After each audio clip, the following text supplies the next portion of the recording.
Well, hopefully we don't have another big fire season this year like we did then. Uh, Because it's going to be Probably hot again. We're probably going to get another 120-degree day, at least one this year. yeah. I mean, I think their like reports for the beginning are saying it's gonna be a pretty busy year. I usually get my information from my cousins who they do all the they own that company doing the wildland firefighting. They do all the training, and so they're pretty built up on it being a crazy year this year. Yep. I mean, obviously, you We can had never some tell, big but fires 2-3 years ago. And now I think we have enough undergrowth that it's going to just burn again. yeah. Just burn big, burn hot, burn good. Yeah, that'll be unfortunate. Yeah. It's gonna be, I don't know, man. Whatever. Is that this year we don't have the worried a lot about about immigrants having visas with everything going on, people even want to do it because of all the what's going on in America this year. I mean, a lot of the firefighters are immigrants.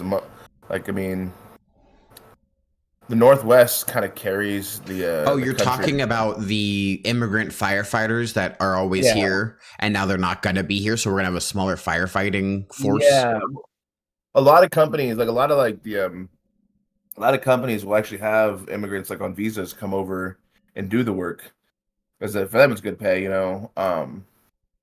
but I don't think people realize just how many there are. Like, if you look at a lot, like the Northwest kind of carries the country in terms of like how many firefighting companies we have. Yeah.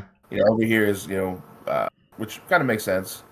And Well, we have all the trees and all this stuff, so we catch on fire a lot.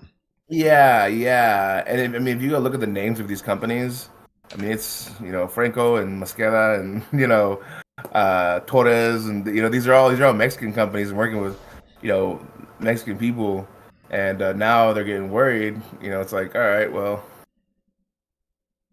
what do we do if we got if the people are scared to work, or if you're going to deny visas? We don't have enough Americans to do the jobs. Obviously, No, 100%. And a lot of Americans just don't have the desire, like, to go out and do that. Work. Yeah. I mean, people talk about wanting to do it. It's cool in theory, but it is super dangerous work. It's super hard and super kind of unreliable, honestly. I mean, you can go out and get ready, and then you can't have a job, if you're waiting for a call. And if it doesn't happen, then you're just screwed. If it does, you can make a ton of money, sure. Oh, I thought it was you were paid regardless for that type of thing. No, it's only based on firework actual. Yeah, so what happens is you're waiting on you sign up with a company, and you're waiting on a call. So like for the summertime, like when the season starts, whatever, they'll tell you, hey, be ready. This is calls are going to start coming out. And then you're waiting and waiting. And as soon as they give you the call, and as soon as you get to the property, then you start getting paid. But until then, you're just waiting. Not even travel time, any of that. You're just hanging. Yeah.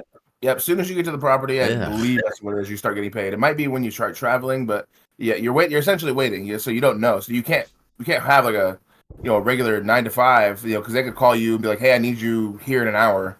And then we got to check out. You can't just, be on shift. Yeah, you can't look at Wendy's and be like, oh, I know I just started my 8-hour shift, but I got to go immediately because there's a fire 3 towns over. They don't look fondly on that. Yeah, and so it's very, makes it, said there's some seasons people don't make a lot of money, and some seasons, man, people are making 30 grand, 40 grand, Yeah, just in a 3-month period. Yeah. Yeah, so, but I mean, saying all that, I mean, can be, but a lot of people don't want to do it. Well, thank goodness that we already have a socialized fire department instead of just having privatized fire departments. Because could you imagine if we try to get that passed now? If we were trying to get fire departments to be a thing nowadays? I think that would be a huge uphill fight. Oh, yeah. Which is an insane thing to say, but true. Well, didn't you just hear that they just ended Job Corps? That they just canceled Job Corps for millions of people or hundreds of thousands of people, something like that. It's insane. Yeah. Which makes no sense. That's training people to be a competent and informed worker. That's just straight good for the workforce. It is. Their excuse was that they weren't getting a value or return on it, Which which I has to understand. be a lie. I feel like it has to be a lot too, because a lot of these guys are, what they're saying, the graduation rate is pretty low, that people actually go out and get jobs, which even if that's the case, I can understand it. But ending the program with it only has like $1.5 billion budget, right? Which is So it's like, minuscule to the like government yeah, budget. nothing. It's like 500 or how many people? I can't remember. I remember the like the annual charge like per person in Job Corps was like 37,000. That includes housing, education, food. Like it's like cheap, That's super like super cheap. nothing. Yeah. Yeah. And so it's like, all right, if we're getting a low return because obviously it's a low budget in there. Probably that's what a big part of my assumption would be. But even if it is getting a low return, it's like, all right, instead of ending the program, why don't we take a little time to be like, all right, how can we make it more effective? Well, that's the thing. I don't know exactly how low of a return they were doing, but even if they were, say that there was a 50% pass rate, which historically for school would be abysmally like low, you're still using that 50% of people to become plumbers and become journeymen of different companies or trades or exterminators or 1,000 other jobs, carpenters, anything. On Like, top of that, I mean, you're getting people who, a lot of it is kids that may be homeless and things like that. yeah, You're getting them, because people think of like, class mobility. yeah, yeah. Well, but even if you want to think of like homeless people, like, so say you don't have a heart, right? Like, I don't care if people are homeless. Like, well, it hurts us economically when people are homeless, 'cause we do have to take care of them still. Mm-hmm. I mean, they still get arrested. They still have to when they go to the hospital, they still got to care for them. And they can't pay those bills. Oh, even nothing else, just the environmental impact people Mhm. have being homeless, that costs money. That costs a lot of money. Yeah. And so it's better for us economically, even if you don't have a fucking heart, that you want to see people not be homeless and live their best life. That it's just cheaper for us for them to be able to pay their taxes. Mm-hmm. We want tax-paying Americans is what we want. That's how we get money. I mean, if you want America to get out of a deficit and to have more money for programs and to be able to give us tax breaks, we need more people paying at good rates. No, we kick people off of Medicaid and we give tax cuts to the rich. Forgot about that. Clearly, Yeah, you forgot about the number one basic thing we do. I was being a fool. Yeah. You increase taxes on the poor and reduce taxes on the rich. That way, money for the U.S. government somehow. Somehow, yeah, it makes no sense. I hate that how simple the math problem is, that most Yeah. people can understand it, but then there's all this bullshit. Like I said, I have a buddy who's a lawyer who just, like, as soon as I bring this part up, he starts to go into other directions. Like, what about Biden and all this shit? I'm like, look, man, we got a deficit, and you want to clean up the deficit? Sure, I get it. You want to say you're a fiscally responsible Republican? Bullshit. Tight. Sure, whatever. Yeah, it's like, okay. Be fiscally responsible. Yeah, I wouldn't have a problem. Legitimately, I wouldn't have a problem with them trying to clip some social programs or maybe get government hiring under control if they can actually prove those things. Under the guise of being fiscally responsible. Yeah. If they were also though increasing somehow the money we're taking in, which means increasing our taxes somewhere along the line, but they're doing the opposite, and it's like some of these programs bring in money, overall. The majority of the programs aren't individual, like quantitative money. Like, oh, you spend $2 here, $3 comes back immediately. But it's qualitative money. It's money that you don't have to spend elsewhere. It's not opportunity cost that you're losing. It's you're gaining opportunity by training people, by housing people, by feeding people, by healing people. Then you have those people to then work and do things for you later on. Yeah, and I mean, and that is fiscally responsible, Yeah. It's, I think I told you, one of the programs, the one that I worked for, they brought in, I think, estimated the $4 for every dollar, invested into it, which makes sense because we're in small business development.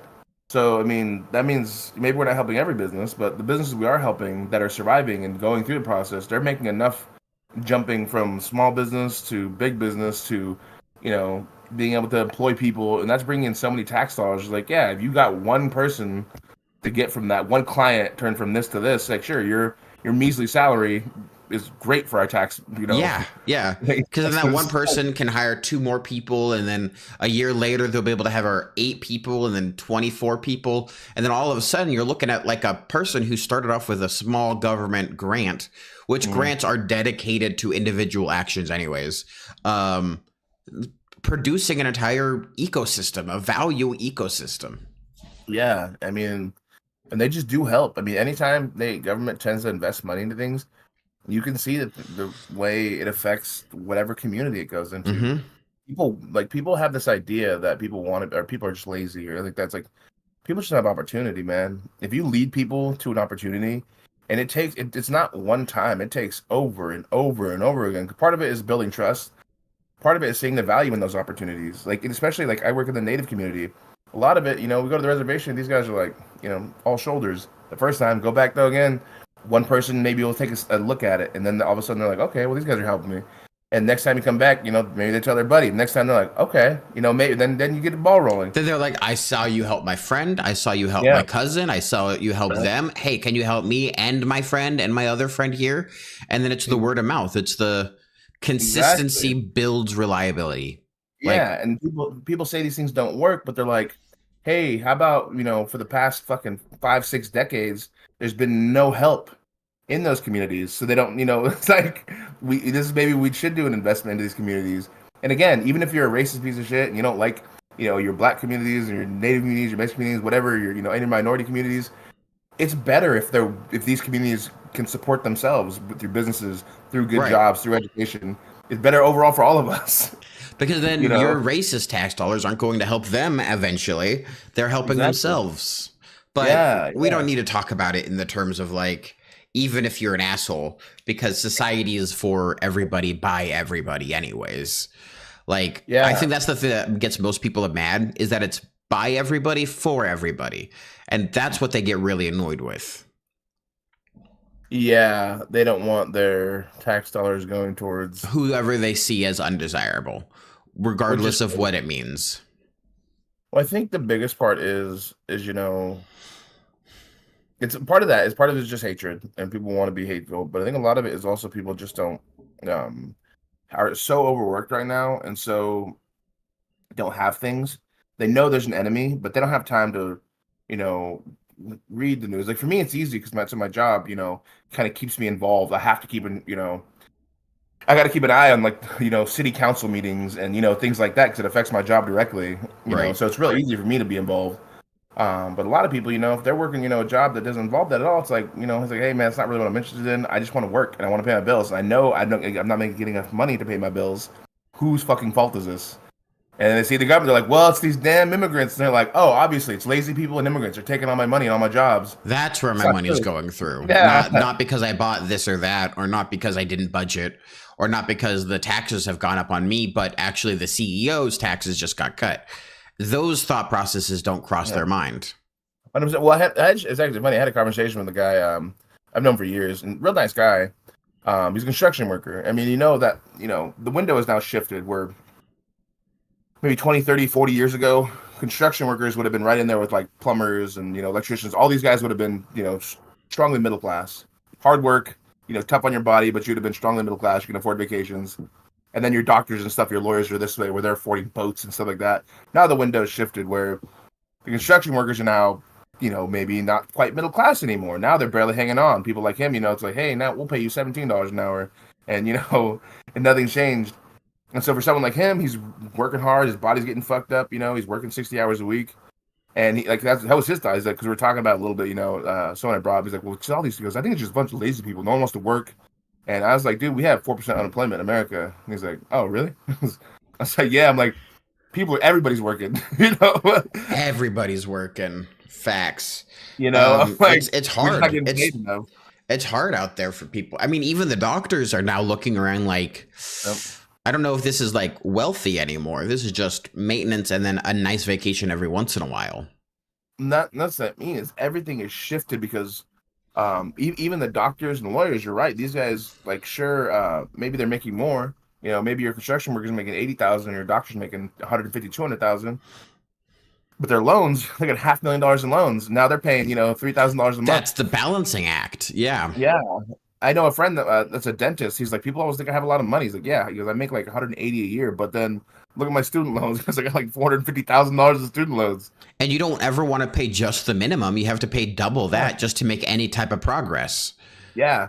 I mean, that's what he was telling me too. And I've heard that from another friend that's also went to the medical field, is that doctors don't really start making money until those loans are paid off. Mm-hmm. Because they'll do that. They'll either like start a practice or they'll start working for like nonprofits or things like that to try to get those paid off quickly. And he's like, it's basically like another 10 years, you know, into your field before you're like finally, okay, now I've made money. Like, yes, I'm now a doctor. Now I can make profit. Yeah, so you're usually mid-30s by the time you're like actually a doctor. And then another 10 years, you're like 45, 50, and they're like, okay, whew, now I'm 50 and I've worked my whole life. Now I can start spending money. Time to retire. Fuck. Yeah. So Time to have no more money. And the thing is with them too, is with doctors, these guys, the hard part too is these guys are not working like fucking 40-hour weeks. These are 60, 70-hour weeks, 80. high stress weeks too, you know. And it's like, okay, cool, you know. You paid all this money, but then you had to pay it all to some student, you know, loan forgiveness place. It's wild. Yeah, like I go into the ER and they have one doctor back there for the entirety of the Albany ER. And they run them. They have 3 doctors that they each have 8-hour shifts. And they have one float doctor that'll come in during whatever the heaviest times of the day are usually.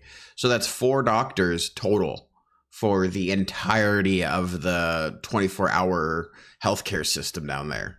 And that's what leads to people waiting in the ER system for 6 hours, being like, I'm just waiting for a bed. I just need someone to say, hi, it's this, go away. And it's a 30-minute conversation that they need, and it takes 6 hours to have. It's a problem. It's ridiculous. Yeah, I mean, that's a problem too. It's not like it's not the doctor's fault. It's not the nurse's fault. You know, they're like stressed the fuck out. They're doing it. They're working for it. And you know, the thing is like, there's got to be some sort of subsidy. Like, it would be so much better for us overall as Americans, as an economy, if we made it not easier to become a doctor in terms of education, but easier monetarily wise. Because how many great doctors are out there that may never know it? You know, the same thing with physicists and things like that. The world's best physicist may never know because he doesn't have the money. It's like right, because he hasn't been taught and shown and been able to see the math of the universe to be like, oh, I see something. Oh, what about this? And then boom, an epiphany happens. That's all it takes. Being held back by lack of information, or not even the lack, just the availability of it, but also the availability of money. It's like, dude, it's like maybe they're like, oh, I do want to go to college, but that's a lot. I mean, it's like Eric, I think would have been, you know, one of our great is so passionate about physics, which is a bummer that he never got to go like finish it, you know, just because money got in the way. Yeah, and he's like, I don't want to, you know, that was all his things. Like, dude, I don't want to take an art class. I don't want to spend, you know, $1,000 on an art class. I don't want to spend. I want to do physics. And he had favorite physics authors and shit. Which I don't. I for sure don't. No, I don't either. When I was studying, when I was having trouble, he's like, well, and he was like explaining to me the difference. Like, this guy has like this habit. I'm like, okay, look, man, I'm not smart enough to fucking. I'm looking for a B in physics. All right, let's get through this. I need to get a good enough for my GPA to be fine. Yeah, but I don't need to fully conceptualize the motion of the ocean. I'm looking for a piece of paper that says I'm okay mentally. You know what I mean? Like you're smart enough. Yep, hireable is what I'm looking for. You go solve the world's problems. I'll be over here if you need me. Yeah, it's bullshit. It's absolute bullshit. You know, you do got to notice when you're mediocre at stuff, though. It's an important lesson that most people can't see. They won't see their own shortfalls, or the other side, they'll see too many and they'll think that they are terrible at things that they're actually good at. That's true. Finding many of those as well. Yeah, well, it's hard to sometimes, like with certain things, like when I used to lift a lot, people I was lifting with were absolute fucking animals. You know, and sometimes I'm comparison is the theft of joy. Yeah. And then I hang out with people that don't really, you know, or barely lift there. Like they're like, oh my god, you're strong. I'm like, nah. No, I know somebody else who's even stronger, and in their mind, they're like, how can you know this? Like, or even our study group. You know what I mean? Like I was always rocking like a 3.7, 3.8. I think you and me, you I were was like probably three pretty similar. five, but that's because I 3.5. was having other things going on. Yeah. I've never really cared about getting A's. Like if I have to struggle and like break myself over the back to like get that extra letter grade, eh, I'm Yeah. fine with a B. Like I'm okay with that. Like I'll understand the concepts and the ideas and the all that stuff. I don't need to have a perfect score on every test. Yeah. No, I feel you. I mean, and that's how it was. Like I said, I feel me, you were pretty similar as far as that intelligence wise, but the group we're hanging out with, holy fuck. So Well, that's Gareth and also one of the Dale. reasons why we were doing so good. Is because we looked around and we went, those are the smart ones. Let me just come on over here. What are we doing? You know, see, I disagree with that a little bit because I think what attracted everybody to everybody was the ability to work hard. You know what I mean? Really, like everybody was willing to put the time in. Because that was Yeah. my biggest thing. I didn't care who was smart or not. Because like Dale, me and Dale that was his biggest thing. That's why me and him became friends. He was literally just looking for somebody that was like, dude, I want to do the take home problem right now. And I'm like, me too, because I know it's gonna take me all week. You want to do it now because you want to get out of the way. I want to do it because out of necessity. If I don't, I I will want to do fail. it now because otherwise, if I leave it, I can't finish it in time. 100%. Yeah. If you guys want to go over equations, sure. I need to go over them. That's the only way I'll pass. You're like, for you, this is practice. For me, this is hardcore learning. Yeah, this is survival right now. I'm fucking locked in. Like, dude, yo, man, Tony, you put in so many hours. I'm like, yeah, I know. I'm tired. And I think that's one of the main strengths that we had is that we were good at gathering those people together. We looked around and like, well, I'm going to study here. Do you want to study there too? And find who the smart people are, bring them all into one group, and you can mind meld with every one of them. Be like, Yeah. let's talk, let's communicate, let's figure out what our problems they are and what our solutions can be. I think everybody too just had their own strengths to it. Like straight up book learning. We've talked about that before. With that group of me, you, and Steven, how we just crushed everybody when we got together. Yeah. It's like, yeah, good job, everybody. We would go faster than the brilliant people just because we could communicate well. Yeah, we knew our weaknesses and strengths, but we knew. All right, everybody. Well, obviously, we're not as smart as them. Now let's group around and figure out what we can do. All right, monkeys together, work on this one problem. Exactly. No, we all knew none of us would do the whole thing. It wasn't like this, like I don't want to say ego, but it wasn't like like someone like one of the smarter people. They knew they could do it alone, and they're like, all right, I will. I don't really need you guys to drag you here. Where we were like, let's not do that, guys. I know you can do this, and I know you can do this. The three of us work together. Like step one is this, right? Versus them looking around at the end, going, "Did you get this answer?" We were able to flow faster than they were individually. Yep. And so, I mean, I think that was a skill we brought too. And I think that's what we need to do to solve the problems that we're having in our government. Our government is too focused on separating people's communication, separating the powers of individual agencies, that no one's able to communicate and work together. No one's able to meld and mesh and jump over state lines and stuff, right? Yeah, well, one of the biggest things like I hate about this like presidency is Trump is literally going on Twitter and saying, happy, whatever holiday, even to you, Marxist, leftist garbage, Separation. It's like, yeah. How divisive. It's like, dude, what president, even the most Republican presidents, don't say shit like that. It's like, hey, we're still your constituents, right? Your job is still to serve us, even if we didn't vote for you. He's supposed to be the president of the United States, supposed to be the president to any and all Americans. And one of the most American things you can do is yell and cry and scream and be mad at the government. It's a God-given right. We've been doing it from the beginning and we'll do it at the end. If you're mad at people for being mad at the government, you're mad at them for being Americans. And I don't think he understands that concept, or even these new MAGA people. Is like, dude, people should hate you if you're being a politician. There should be a little bit of like, because we have different ideas. Like, if you're talking about old school Republicans being fiscally responsible and saying, hey, maybe these programs do need budgets that are in control. Maybe we did hire too many government employees. I'm fine with that if there's a balance to it. Yeah. I'll be able to hear the argument, but these guys are like, well, you're just wrong. It's like, I think you're stupid. You're just, I don't want to be mean here. I want to listen to you, but some of the shit you're saying is just stupid. I don't know how to say that any way like nicely. It's like you're just not paying attention. You're in a cult, and I don't like you.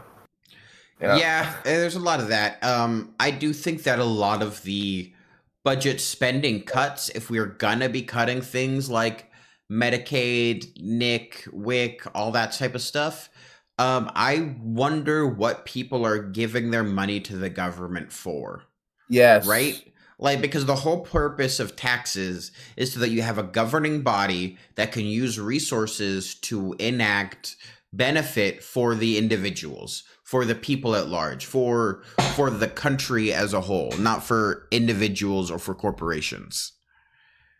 So Yeah. why do we keep spending thousands, millions, billions of dollars of our tax money to people who aren't fixing the roads, to people who aren't homing the homeless, to people who aren't feeding the hungry, to people who aren't Well, healing the sick? Like, what's the point? it's weird to me because like, so some of the things they talk about, right, is bringing back, they want to bring back manufacturing to America. Okay. Um, and it's like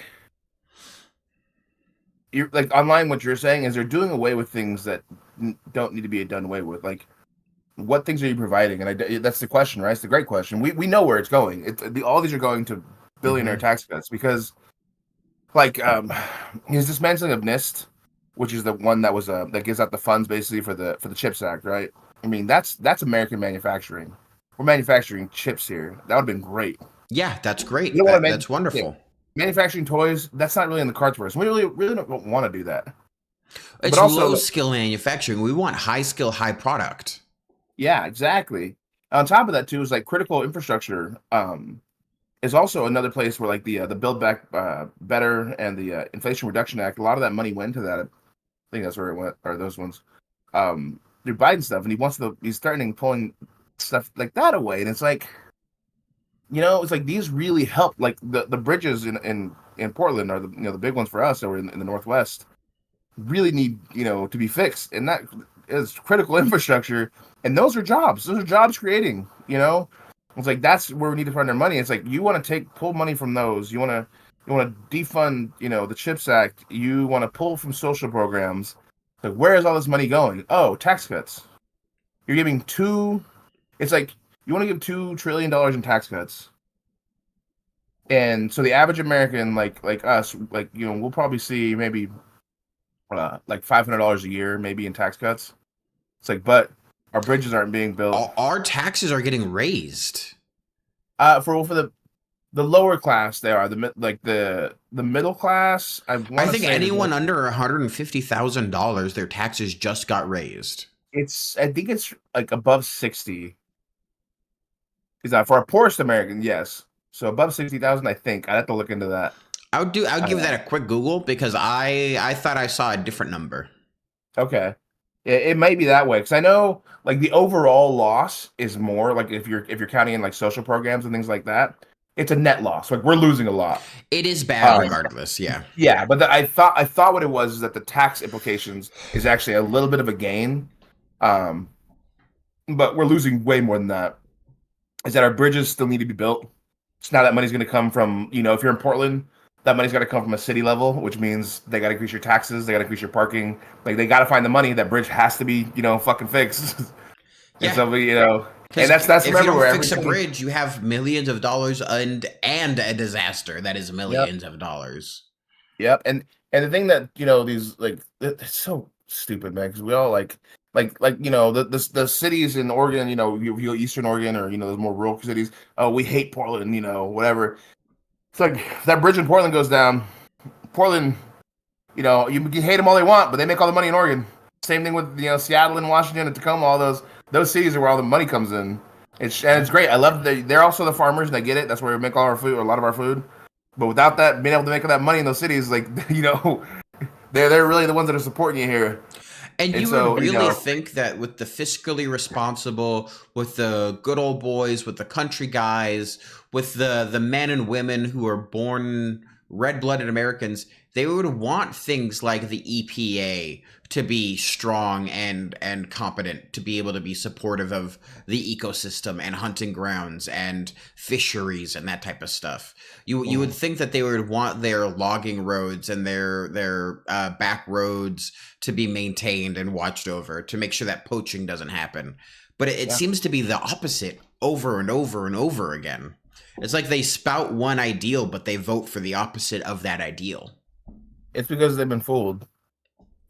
They think one thing, but they don't really think it through. You're right, like this EPA, and I think part of it is that we're so spoiled in America. I think Americans don't understand how things are done. It's the vaccines are the greatest, display of that. How arrogant we are. We're like, see, there's no diseases. It's like, yeah, it's because we've had vaccines. We have the best in the world. Everybody gets them. They're mandatory and they're usually free.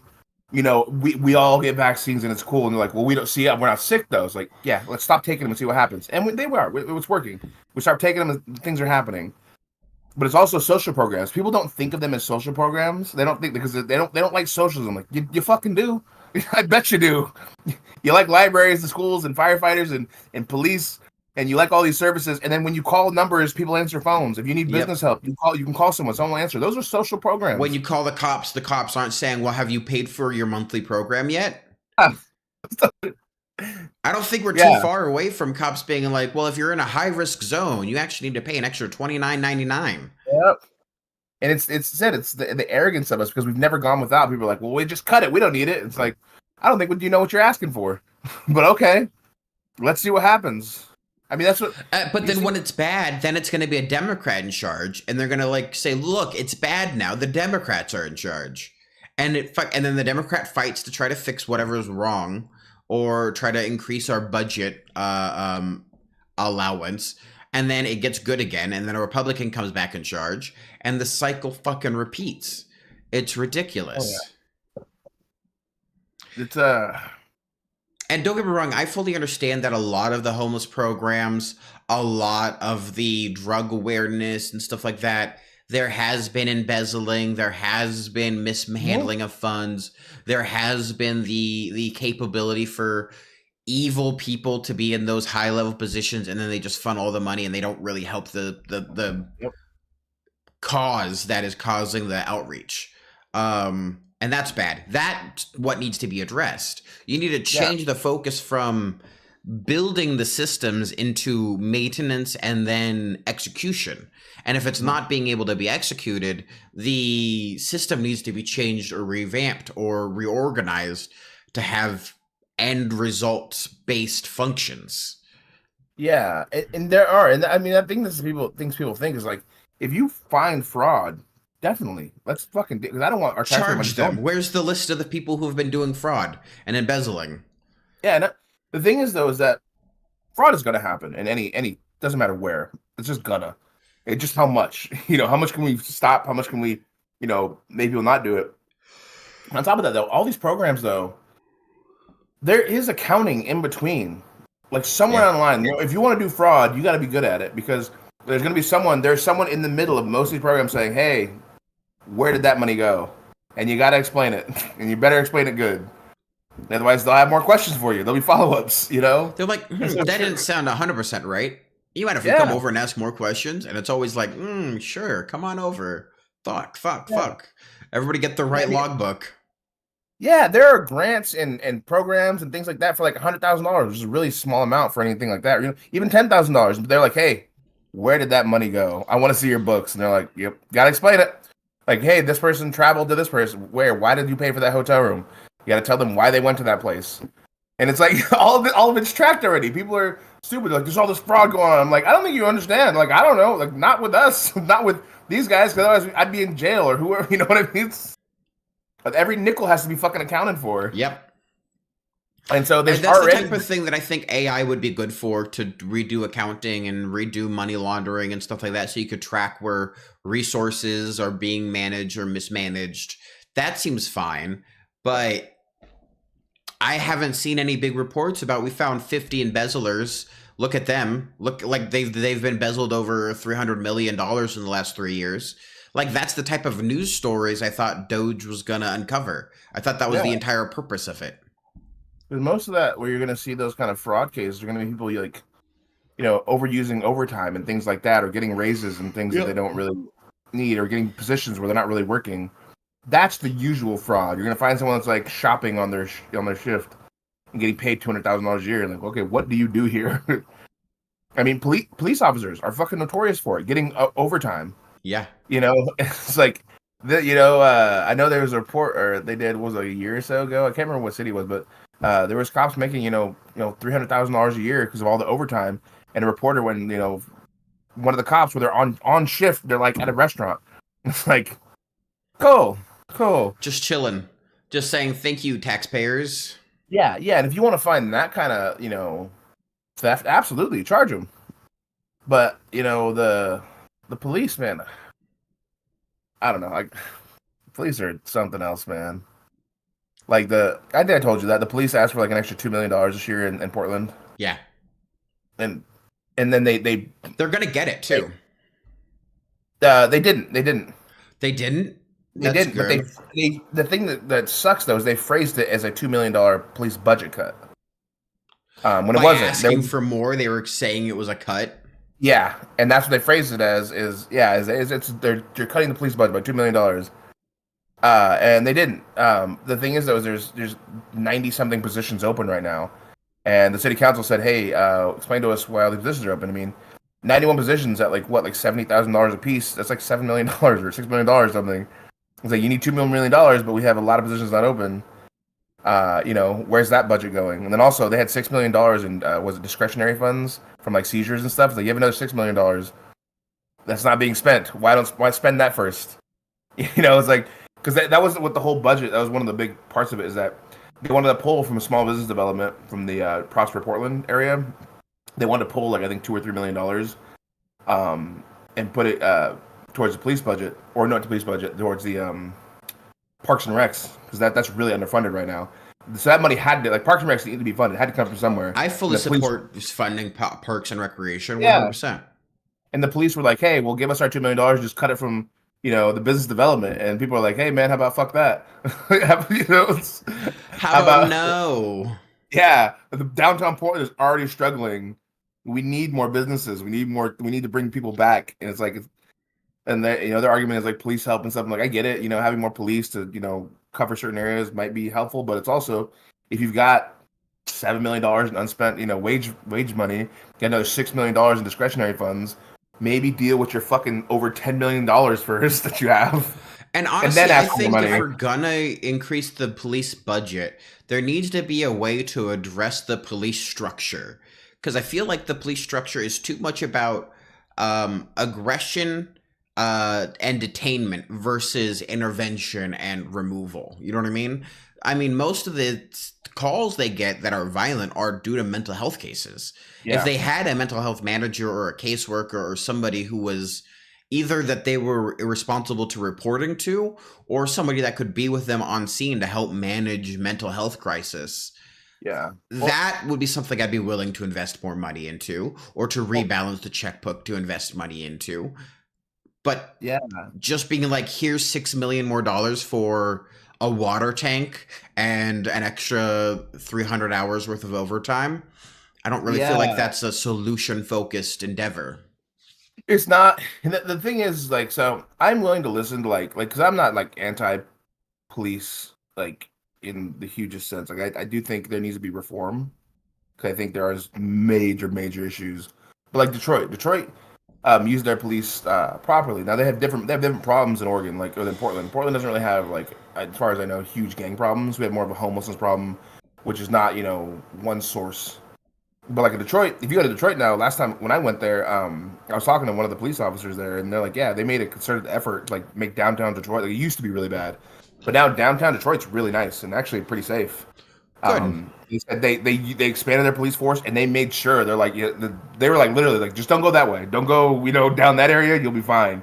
Everything over here, like, because they need more people to be coming in, they need more tourists. Mm-hmm. They need business. They need people to do conferences and shit there. They need people to be safe so that they're willing to spend their money at a Starbucks or a fucking Java Juice or whatever. Exactly. That's what gets you money.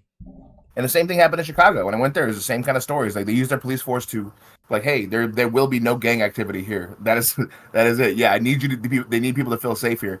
And for Portland, I think they could do something similar. But the problem is, I said, these guys aren't gang members. These are more. We have mental health cases and people that are homeless and drug addicts. So how do we solve those issues? I mean, investing maybe in low income housing and more healthcare workers and things like that. Things we know will help long term. And there's I've unwilling never to heard of invest. something so crazy as low income housing. It's fucking socialism is what it is. Well, see, what if we just give low income housing and then we let one person buy up all of it and then control the rent for the entire project? See, Yeah. that's the type of embezzling that I want to talk about and find, because that shit happens all the time. Yeah, it's insane. Well, the thing is too is that you see Portland just voted down. Portland City Council actually, they were trying to. So I think in LA, one of the counties over in LA, they voted to ban rent increasing software. So software that basically takes the algorithm to determine how much you should charge. Oh, good. So LA banned it. Portland City Council though just did not. They voted to keep to allow them to use it here if they want to. Well, that's garbage. Yeah, terrible decision, right? And people were like, dude, it's already expensive here, and they're using this to increase the rent. And we know they're using it to increase the rent because they proved it. And that's why people want to ban it. Because people now it's collusion, man. These guys are it's a racket. It's professional collusion, and they say, hey, we're colluding. This is how we're colluding. Look how easy it is. And the government is saying, ha, nice. Look at them go. Yeah. And if you look at like your like Kaiser, the city council, there's a big fight right now in Kaiser and Salem, the city councils, to vote on realtors, like head of realtors institutions are trying to become city councilors, and they're winning because they're investing, $10, $20, $50,000 in these little tiny elections and winning. And they're like, look at me, I'm here for the good of you, and like I won't vote on shit that'll make your life worse, I promise. And then they immediately vote on shit that makes their life worse. Yeah. Yeah, exactly. And it's like realtors are just scummy institutions right now at the moment. And I mean, they're the ones backing these things, these, they don't want rent control. They don't want you to have your renters unions, they want to vote all these things out. And it's like, dude, I don't know at what point they figure it's like, at some point, something's got to give. People don't have money to rent apartments anymore. Like, I think the average rent now for like a 1-bedroom in California is $1,500, and it's increasing. It's crazy. For like a single bedroom, fucking yeah. And that's not owning anything. That's just giving your money away every month to somebody else, and you're gaining no value from it. Exactly. That's a 1-bedroom studio. But the thing is, though, is the whole country starting to catch up. In Portland, and in Salem, Portland's almost the same. Salem's right behind Portland. Well, I say that's crazy, but I rent a 1-bedroom in Albany for $850 a month. That seems crazy to me. And I'm the one renting it. I'm the one who's putting it up for sale. And I get people all the time, and they go, wow, this is a deal. And I go, wow, okay. Yeah. And it's literally because that's what the standard is. And that's why the software is so bad. It increases the price for everybody. That and people basically are like, oh, well, we'll stay out of your territory, you stay out of our territory, and that way you can't undercut us. And now that's the price. Price gouging, yeah. Yeah, and it is. I mean, and it's like, well, what you raised the price of rent. Why did your taxes go up enough to increase that? Did you do improvements? Yeah. Yeah. What made you increase that price?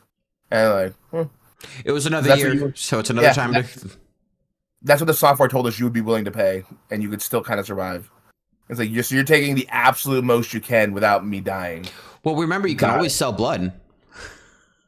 There's always plasma you can donate or whatever. It's dystopian, yeah. Women can sell their eggs, whatever. Just toss a testicle out there. That's like $35K. Yeah. You're welcome. How much did I get for like a finger? I don't know. But I'm sure you can talk about the genetic repo if you ever need anything. Yeah. I don't know. To me, it gets getting bonkers. Like, oh, did you see RFK and their whole thing just got in a lot of trouble for using ChatGPT to make up sources for their national health, make America healthy again agenda? It didn't, but it doesn't surprise me. Yeah, no, I guess they used a whole bunch of fabricated statistics and academic journals and stuff like that weren't true, weren't real citations, weren't real articles, weren't real educational photos to use all their statistics on. And they went, whoops, it was a formatting issue. And then they came back with a whole bunch of new ones that I guess were right, but they're also not leading to the same sources or the same conclusions that they had already stated. All under the excuse for cutting Snap, for cutting all that stuff. Or, yeah. Crazy. Oh, hey, give me 1 second here. I'm getting a phone call from someone I don't normally get a phone call from. Always a phone call when we're talking. Every time. I very rarely get phone calls. Okay, goodbye.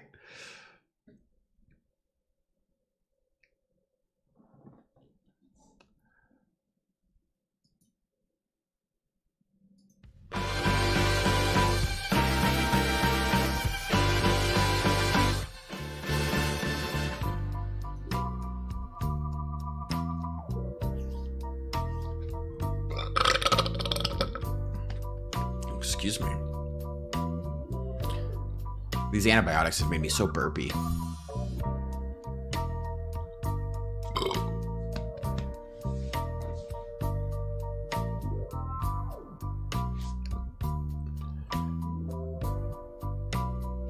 It was a little wet. It was a little juicy. How's work going?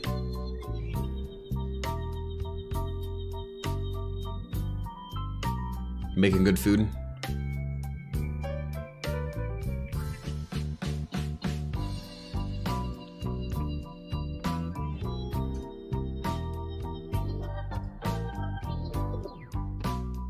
I'm back. Welcome back. Yeah, sorry. It's always, you know what's crazy too? It's almost phone calls like I get when I'm with you. Ones I can't really ignore because I need to know what's happening. Like last time it was like actual like important stuff, and this time was from a cousin that I haven't got a phone call from in a long time. I'm like, oh, that's not good. Usually that means emergency. Hopefully it was okay. Was it emergency? No, it's okay. They were asking me if they could stop by later. So I don't know actually yet. Okay, well, So fingers crossed. they won't just like come by, yeah. So hopefully everything's fine. But yeah, but I think I should have more meetings with you online because then people will call me that are very important stuff. Hey, you'll trick the universe into interrupting you. Yeah. If I remember waiting on an important phone call, but if you don't hop on for a second, just it won't take long. Yeah, you'll just have something to do. Like, hey, do you want to pop on real quick? I think it'll take half an hour at max. Then we'll there it is. All right, I'll see you later. Awesome. All right, where were we? We were in the middle of bitching about the government again. Yeah, about RFK and his dumb shit using ChatGPT. Did you see that there's reports of teachers and professors using ChatGPT to build their lesson plans and actually help build their tests and things like that as well? Not surprised. I mean, if the students are using it, why won't the teachers? Yeah, and that was the kind of funny sentiment to it. Is like students are using ChatGPT to cheat on tests that are built by ChatGPT. So it's just ChatGPT taking its own test. Yeah. That's dumb. Yeah, I'm so I know. happy I got my college degree before all of this shit. So that I can be at least like, well, back in my day, you couldn't have a formatted question. I had to answer it myself. It's insane. I wonder too, because one of the biggest things I think I learned in college is like, if I don't know something, I have to go fucking scrub the internet for it. I had to go look. Yeah. I had to go read books. I had to, you know what I mean? If I didn't know something, I had to go ask a shitload of questions.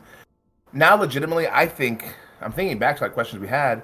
That stuff you literally just put in ChatGPT, and that if they didn't know the answer, they at least give you references and resources, books that you probably would be there. Well, ChatGPT has already affected the Google market by 20%. 20% less searches are happening because people just ChatGPTing the questions. Yeah. Well, and Google, and I'm glad Google, maybe they'll make them change their game. They came really ineffective with all their advertised posts. Oh, yeah. It's ridiculous. Very scroll down so far to do stuff, and I'm like, I get it. You want to make money, but you're making money. You're making plenty of money, but I need information. That's the only reason why I use you, is because I have a question. Let me ask my questions and get my answers. Otherwise, what's the point? Yeah, it's a lot. I mean, And I mean, I wonder how this is going to affect education. Kids, young people's ability to search for information, and even when they get the information, are they using it properly? Are they using it to actually teach them, or do they just are they getting? Are they becoming all degree mills now? Mm-hmm. Or the biggest question is, even if they get the information, can they be sure it's real? Can they be sure that the information they have, regardless of the source, regardless of its publication time, can you be sure that what you're reading wasn't now generated at some point? Yeah, I can't be sure. Because we're going from the iPad kids that are starting to get into that high school, college time now, where, I'm sure, I don't want to look at it all negatively, because I'm sure they'll actually have positives as well. They're like, hey, being an iPad kid, maybe let them get more used to technology, and, maybe using AI will give them benefits that we didn't have. Well, the thing is, we're finding a lot of Generation Z kids are computer illiterate. They know how to get on the internet. They know how to search things. They know how to do that stuff. But if they have a BIOS problem, if they have a failure to print, if they have anything that they have to go into like settings for, they get lost. They get lost and confused because they haven't had to fight computers to figure out what's going on. And that's what I mean. I think the biggest concern is actual problem solving. It's saying, like, how do I don't know the answer to this. And if ChatGPT doesn't just give it to me, I don't know how to get it. Mm-hmm. Now, that being said, though, I may be just being an old fogey and being like, hey, AI is going to be here now. It is here. There's no going back. There's the genie's out of the bottle. Pandora's opened its box. Well, that's what I mean, though. It's like the teachers back in the day, they'd be like, oh, you're not always going to have a calculator on you. Now, yeah, I always have a calculator on my phone. And so maybe I'm just being old and being like, you're not always going to have it. And it's like, yeah, I will always have fucking ChatGPT in my pocket now. And if I need a question, I'll just answer it that way. That being said, though, I know there are things that you need to fully understand to understand your jobs and things like that, the things to do. And maybe it'll shift. The job market will shift into being more, instead of actually, doing coding and things like that, is basically being able to understand ChatGPT and how it works better, or any AI sources. Well, I don't know if you've seen the VO3 videos and scripts and stuff that they've came out with.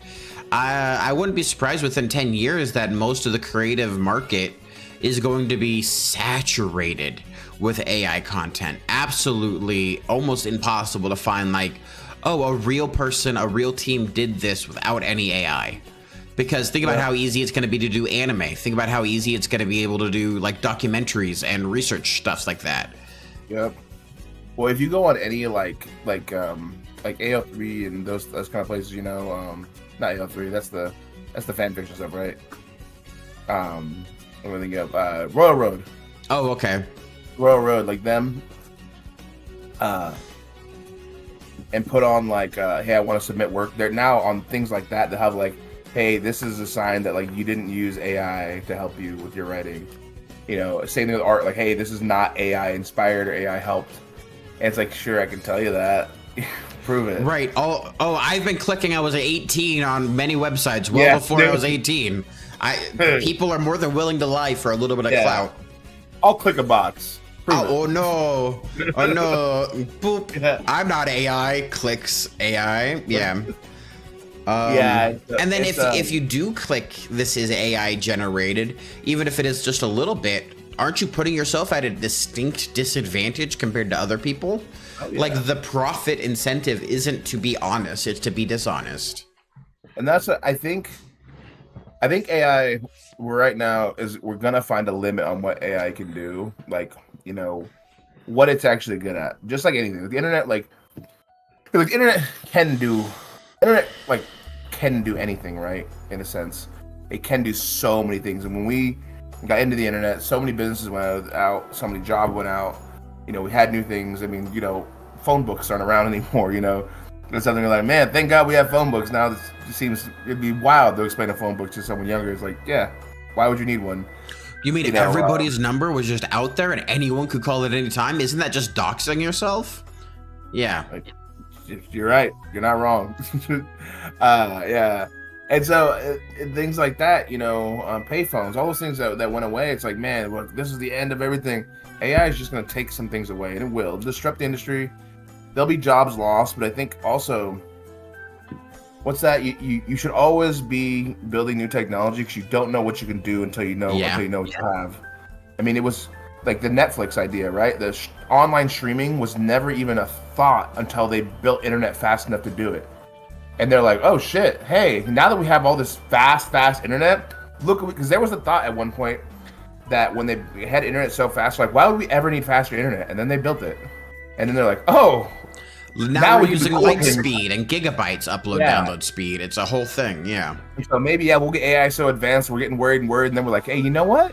AI can maybe, and then we'll do something cool that'll change everything. And well, with Japan inventing synthetic blood, did you hear about this? Like fully synthetic blood, where it's shelf stable for like 2 years, no refrigeration needed. It's a complete donor for everybody. It'll revolutionize wound care and treatment for the world if it's proven to be true. Vampires. One of the first thoughts Josh had was, oh, does this mean we can have androids that can have like processed blood and all that stuff? And I went, fuck, maybe. Right? Who's to say? Maybe. Well, have you ever seen True Blood? Yeah. Okay, synthetic blood, that was how the V got started. Yeah. Yep. That's how vampires came out. They just, hey, we don't need to hunt you anymore. So maybe we'll get vampires. Yeah. Yeah, that'd be great. Sure, why not? I'd be fine. Yeah. I'm like, no, make Bernie a vampire right now. But not vampires. Yeah, well, that is crazy thought. Yeah, man. Yeah, technology is gonna get crazy, but I think too. I mean, think how much we've grown as humanity, you know, in total. I think AI is going to be something either completely destroy us, which is possible, or it'll be a fucking rocket booster on what we can do. Yeah. Right? On humanity. I wonder where the line between dystopia and utopia will be found. I wonder where the capability of AI to make choices versus humanity's desire to have complete control over our fate. Like, where do we accept that what the AI says is true versus when we fight against whatever we think, our ideology versus reality? That's a good point. Yeah, because I know people like to be like, no, I'm right. And you'll be like, what's your facts? And they go, fuck you. Like, it doesn't matter. And that's fine. That's fair. That's human. But AI doesn't do that unless it's told to. In which case, if an AI is able to say "fuck you," I don't care about facts. This is what's happening, and it's given charge of stuff. Like, where does the capability of man come into play? Are we building our own jailers? Maybe. And I think when it gets to that point, I think we're building. I mean, it could totally be that way, but also we could be building the best assistant in the world, right? Yeah. Can you imagine what the world would be like? Like, so right now the world depends on the smartest people, right? Like we depend on everybody, but for our advanced technology, things that we're working on, we don't even know they're working on, it's the best and the brightest.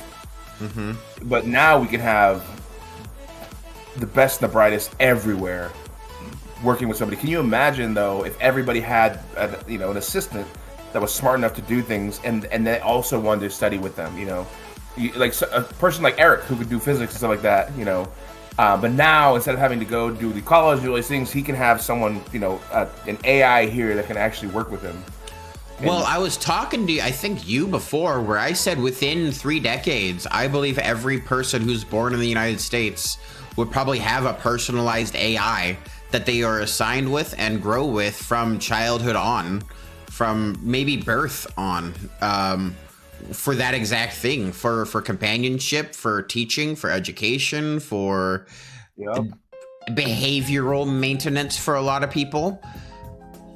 I don't think that's outlandish or crazy. I think the majority of dystopians are painted with a gilded cage because if you see yourself in a cage, you'll try to resist. But if you see the cage is where you want to be, you'll try to resist leaving.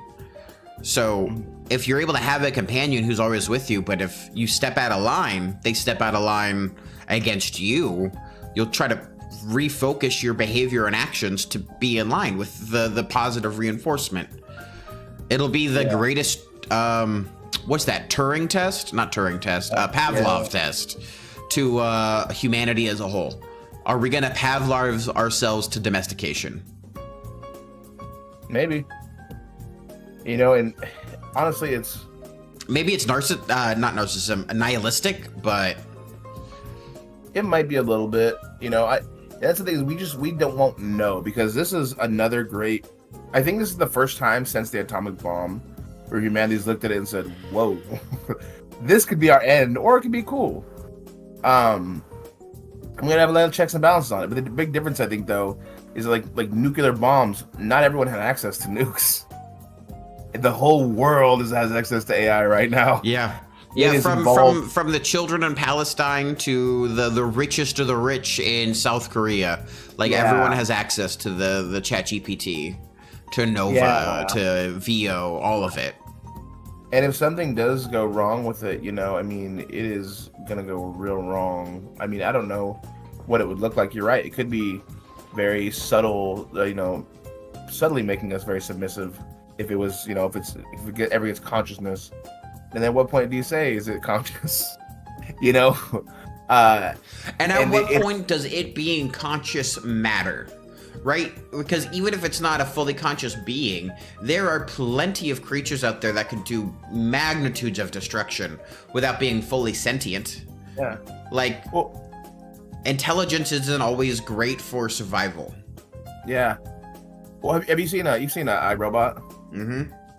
And so that scene that plays in my head for like what's happening right now is, that seemed so stupid at the time, was how they're talking about when the robots start taking over. They're like, he's like, we put them everywhere. We put them in our military. We put them in our day life. We put them in our, you know, our fitness. You know, they're showing where all the robots are sitting. We're doing that everywhere. Every business, every government, everyone around the world is like, how do we get AI more involved with what we're doing to make it easier on us? Let's innovate. Yeah. So modern. And obviously AI is not one big, you know, thing, but they're all built off the back of, you know, ChatGPT at the moment. Well, not all, I guess, but it's interesting to see, you know, if things go wrong with things, you know, or if it's not even just like, I'm not even talking about like ChatGPT is gonna go, you know, whatever, take over and start destroying us on purpose. If there is some symptom that is wrong with us using ChatGPT, everybody's gonna feel it around the world. It's like, hey, yeah, this is fucking stunting all of our learning, and this is what's gonna send us back to the fucking, you know, 2 generations, because now we're all dumb as shit. Yeah.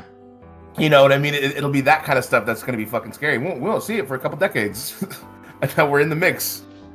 And then at that point, will there be people smart enough to pull away from it?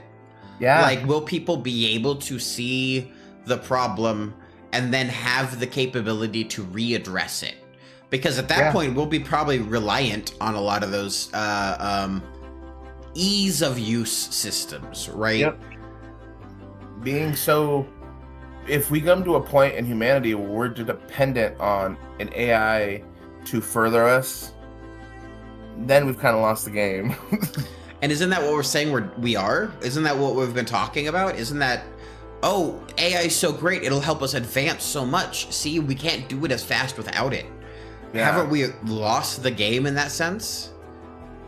It depends on how you look at it. If we're using AI as just a tool again, but what mine is if we stunt ourselves in terms of, they said like the ability to innovate. Like remember they always told us, or yes, you were in engineering school, but in engineering, they told us like, what does an engineer do? And we're like, you know, it's like in simplest form, we're like, the engineer's ability is to learn how to learn. You need to be able to do whatever's asked of you. I think humanity, we do that a lot. Is like our ability to be able to learn how to learn things on the fly, do things. But if we all just, hey, what's the answer? Go to ChatGPT, go to AI, ask your AI what it is, and then we get stunted into that sense. Like, hey, we don't know how to learn anymore.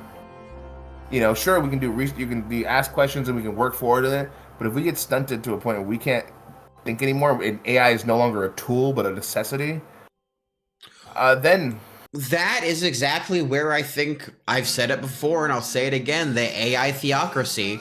I mean, I sent you those AI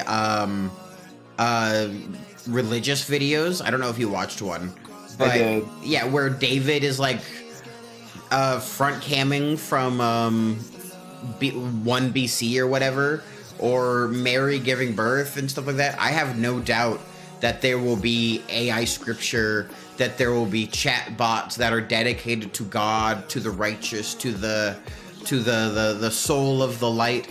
Oh, by scripture it says this, so this is how you should act. For not only Christianity, but the Quran, for the Korah, for Hindu, for anything and everything. Because they'll be able to conceptualize all the concepts at once in a holistic form, and then regurgitate it back to whoever is willing to listen to it. Yeah, no, I mean... And they've already shown people with psychosis falling into the Google traps. Oh, I saw a car following me 3 times last week. It looks like this. Could this be the government? And ChatGPT be like, what great observation skills. It's unlikely, but possible. Things to look out for are this. And people just take that as positive reinforcement for delusions. Yeah, AI has their own biases, put in by us, and it's... Yeah, that's not good. I mean, people using... AI is like a therapist. Yep. It's like, that's not a real coherent therapist. They're not gonna because it doesn't conflict with you. It doesn't challenge your ideas or ideology. Yeah, therapy's not always just someone listening to you and telling you you're right. Sometimes it is just having someone listen to you. Oh, but so many people are so mad about that. They would much rather therapy just be a confirmation bias. Yeah, no. Sometimes, a lot of times, we're wrong. Dude, you're silly, it's gonna get, I don't know. I'm if nothing else, I'm interested to see where it goes, and maybe it's the end of humanity, maybe it'll hurt us, but I think in the end, I think it'll be a net positive. My hope is that it'll just be a rocket booster for our learning, our ability to do things faster. I mean, the same way the internet was, hey, all of a sudden our communication is vast. Yeah, sure, it came with problems. Propaganda was easier also to spread too, but without it, it's also probably saved more lives than it's cost at this point. I am a big fan of the Trump era releasing some of the restrictions on nuclear development, because we haven't built another nuclear facility in America since 1980. We need more nuclear plants. We need more city-based nuclear power. It's one of the safest, longest, best-term energy sources to ever be developed or designed. So I agree. I'm a big fan of nuclear. We need some sort of alternatives. I mean, we know that it's gonna come. I mean, we need to stop burning oil very quickly. I mean, not just because we're gonna run out of it, like not just about the environment, but also, at a certain point, because all the things we can make out of our fossil fuels or out of our out of straight oil is, like, we don't want to get to the very bottom of it and realize we need it to make things that we don't have anymore. We don't want to be fully out. We still want the resource to be used. Yeah. I mean, it's the same thing they always said. They said with wood when we used to power things by steam engines. Like, hey, it's too valuable to burn. Like, don't. If we're doing stupid shit, we can build houses and shit with wood. Do all these things. Same thing with oil. It's like we're just burning shit. It's not good. Well, and it's so bad for the environment and the planet and all that stuff. Like, so many times when you have an oil rig, you have oil spills, and you're having millions of gallons of oil dumping into the water or into the surrounding forest or whatever it is. Yeah, like, on top of being terrible for everything, yeah, on top of it just being generally a bad source of energy and fuel, we want it for the stuff to make plastic. Like, I'd much rather have plastic for my syringes, and I'd have to go back to glass and metal syringes, than be able to run my car. I'd rather have my car have a lithium battery or a rechargeable nuclear cell that could just take it for hundreds of miles. You know what upsets me too is this is just the thought just crossed my mind of this also is that we don't really need all the cars we have, like, at all. If there was good public transportation, and it's it's so frustrating that we can't have it. Well, we could have. We just decided not to. Yeah, I mean, in the beginning, we had trolley systems in almost every city, in every state, in every interactive way where you could just hop from trolley to trolley to train to train to trolley without needing a car whatsoever. But we took those away for the car industry. Yeah, the car industry with their lobbyists and their money decided Hyper that, independence. yeah, we all individually, no, I need my own car. You don't. Go where you want, when you want, how you want. Buy a car. I get it. In a sense, why people want it, just like why people want guns, you know, their own thing. Like, I need just in case. I don't want anyone telling me what to do. Which I fully support. Fully support. I do get it. But also, can you imagine having like high-speed rails going up and down the fucking West Coast, like the I-5? Would be freaking nice. Yeah, be really freaking nice. You know, from Las Vegas or Los Angeles or San Diego all the way up to Seattle, just an hour or two. Yeah, like they do it for Tokyo. Yeah, it'd be amazing. And the thing is, a lot of those is literally. It got like the California one. They're building it from Southern California up to like Northern California. It's basically dead now. Because of Elon Musk. Yeah. Elon Musk, but a lot of people, because like the problem is that people have to build it through each county. Like if you want to go to this county, that county has to vote on it, you know, and this county, and then whoever, you know, there's lots of steps to hold it up. And so if you're an opponent of it, say, you know, an Elon Musk or any car manufacturing, and say, hey, I'll give you $20 million to fight these guys, or I'll convince these people, hey, this is bad for us in general. And they only need to do that for one or two main counties, and then you kill it. Yeah. Yeah, you hold them up in court forever. And they're like, hey, we're waiting. All right, never mind. And at a certain point, I mean, I think we talked about this the other day, is like, they're how like China, I have problems with them, with their, you know, their communists, I don't call them, but whatever. Their communist state government. Control. Yeah, their state control. Better word for it. I have problems with them. And then there are things where I'm like, that would be a good time for more state control. Is to say, hey, this is for the betterment of everybody. So this is gonna happen. Now we can give you money, we can figure out ways to make it happen, but it's gonna happen. Well, and we can't. The reason why we got our interstate programs is because it was a Department of Defense program. It was U.S. military funded and maintained and forced through. That's why they were able to go through state to state to state, county to county to county, because the U.S. military just went, we're using this. Yeah. Done. Here's an appropriate compensation. We robbed your land. Sorry, it's going this way. We are the U.S. military. We need a roadway. That's the type of infrastructure maintenance that needs to happen. That's why the Army Corps of Engineers is so prevalent throughout the entirety of America, is because they're responsible for a lot of those mega projects. Yeah, and something like that, you know, I think at some point it has to happen, just not only for the use of fossil fuels, but for the good of people. Like, I mean, having high-speed rail around the country would be just it'd be pleasant, at least. Like, Amtrak is nice, but it's not fast. It's not even that nice. It's fine. It's expensive. Not really cheaper than airplanes, you know. Or driving, really. No. If you drive, you calculate the gas versus the gas and how long it takes on a train. I mean, you save a little bit by going on the train, but not by a lot. Not by a lot at all.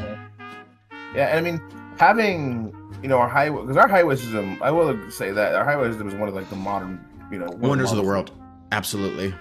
It's amazing. But having that work in unison with high-speed travel, because I mean, that's what makes part of us so good, is our, you know, our long road truckers, you know, around the world. That doesn't really happen. You know, most countries don't have those kind of capabilities. People just go everywhere. That makes sense.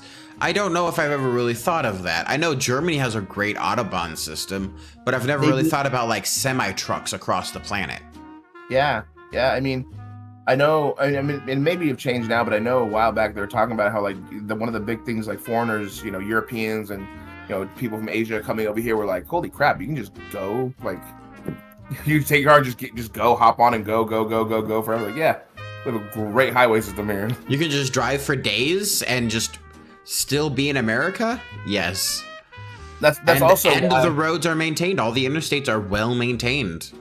yeah, and I think that's also part of the reason why we're able to have people are able to have their own trucks here, because our roads and stuff are built for semi trucks, Yep. and most other countries aren't. That's why like American trucks don't sell. Because they ruin the road and then you can't drive it on those terrible roads. Yep. And they're also, some of them just aren't big enough. They don't have parking spaces and stuff for their trucks.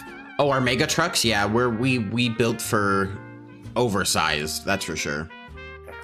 And those trucks, I do think there should be something. All I want is a $10,000 Toyota truck, like, just to be able to move fridges every once in a while. That's all I need. Yeah. I just need a little work truck that I can just zoom around in. Like, I don't need a $50,000, $80,000 truck.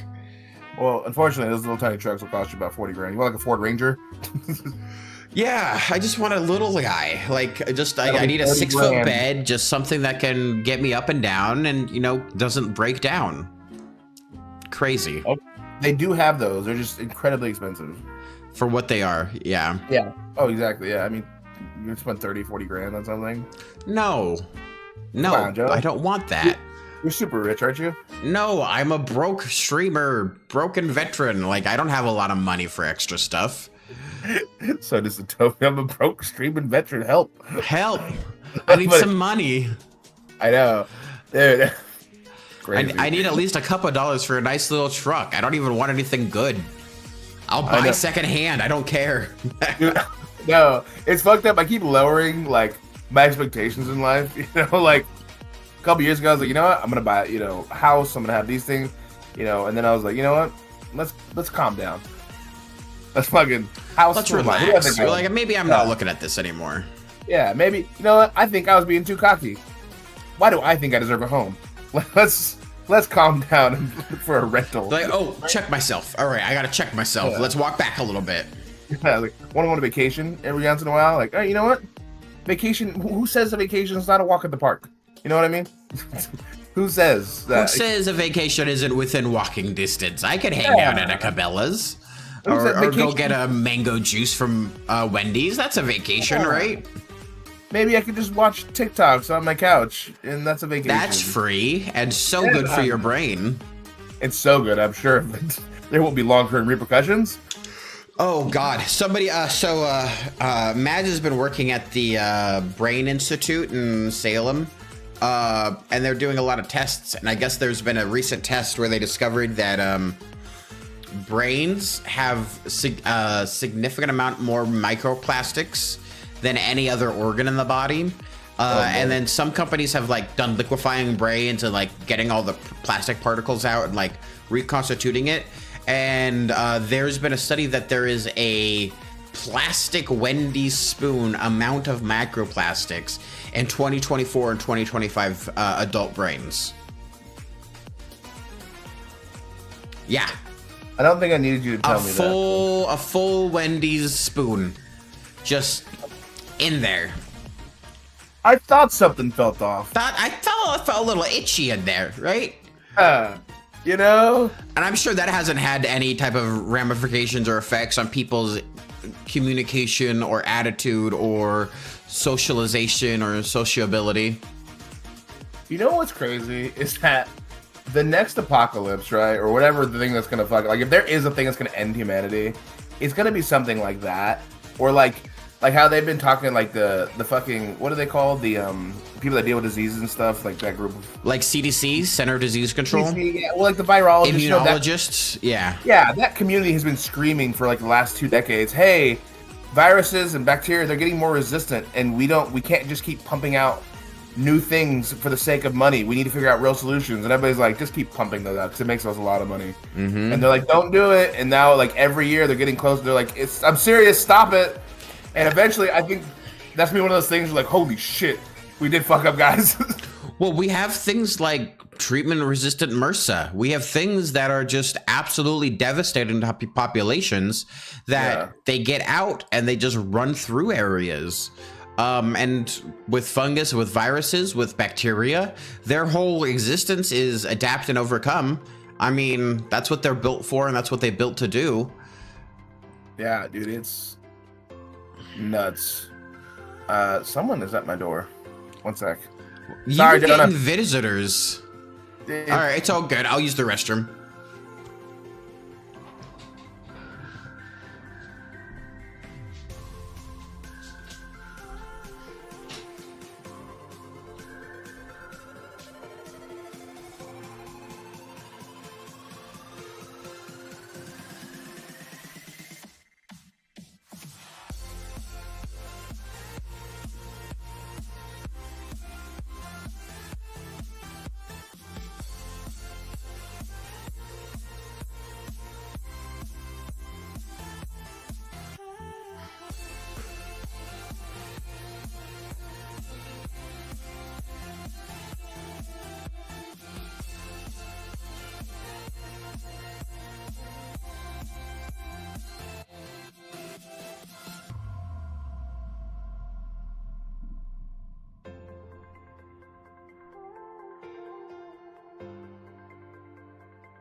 Tony, Tony, Tony. Classic Tony.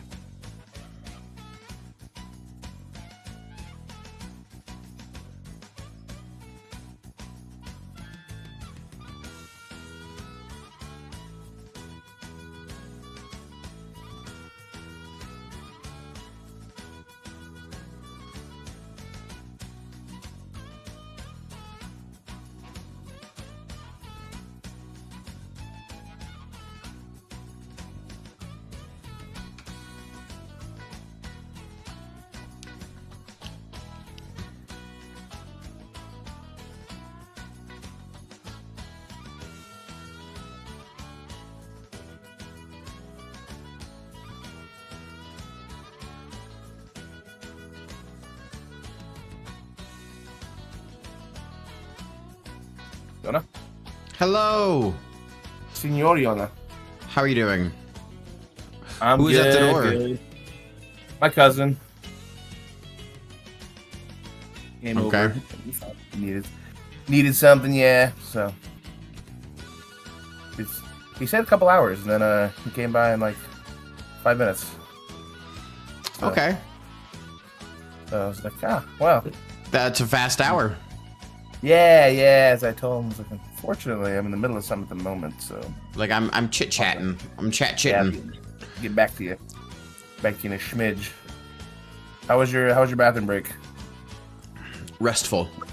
Good. I also filled up my collectible mug from the hospital. Ooh, They give it to the frequent flyers, the Samaritan Health mug. There we go. Hopefully, you won't be back. Hopefully. Oh, did I tell you about Katie? No. We were in the hospital again because she was having a lot of chest problems and heaviness and back pain and headaches and stuff like that. So we were like, well, fuck, maybe that's a heart attack. So we had to go in. Not a heart attack. Good. Just maybe anxiety. Maybe it was stress. Maybe it was pressure difference from going back and forth to work. Hard to tell. But we were there till like 4:30 in the morning. So, yeah, from like 10:30 at night till like 4:30 in the morning trying to figure out what was going on. Oh, that's not good. Yeah, so we were back in the ER, and then the ER guy, Jason, who was or Isaac, whatever his name is, who's been helping me and her both times, was like, you're back again? Get out of here. We're like, yeah, we're back.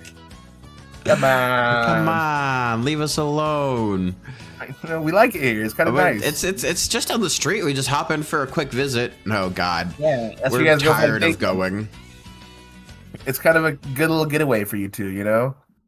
Let's go Just to the the ER. two of us and 30 nurses. Yeah, do you want to get away again? Yeah. Just a little skip and a hop, a little vacation. Yeah, Sitting in the ER bed for 3 hours.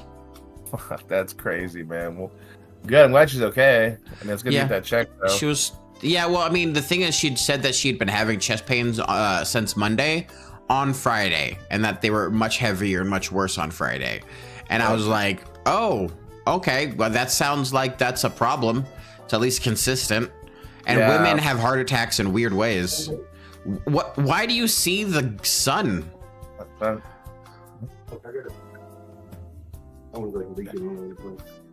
yeah. Give me there. The sun. Underneath here, Jay. Hello.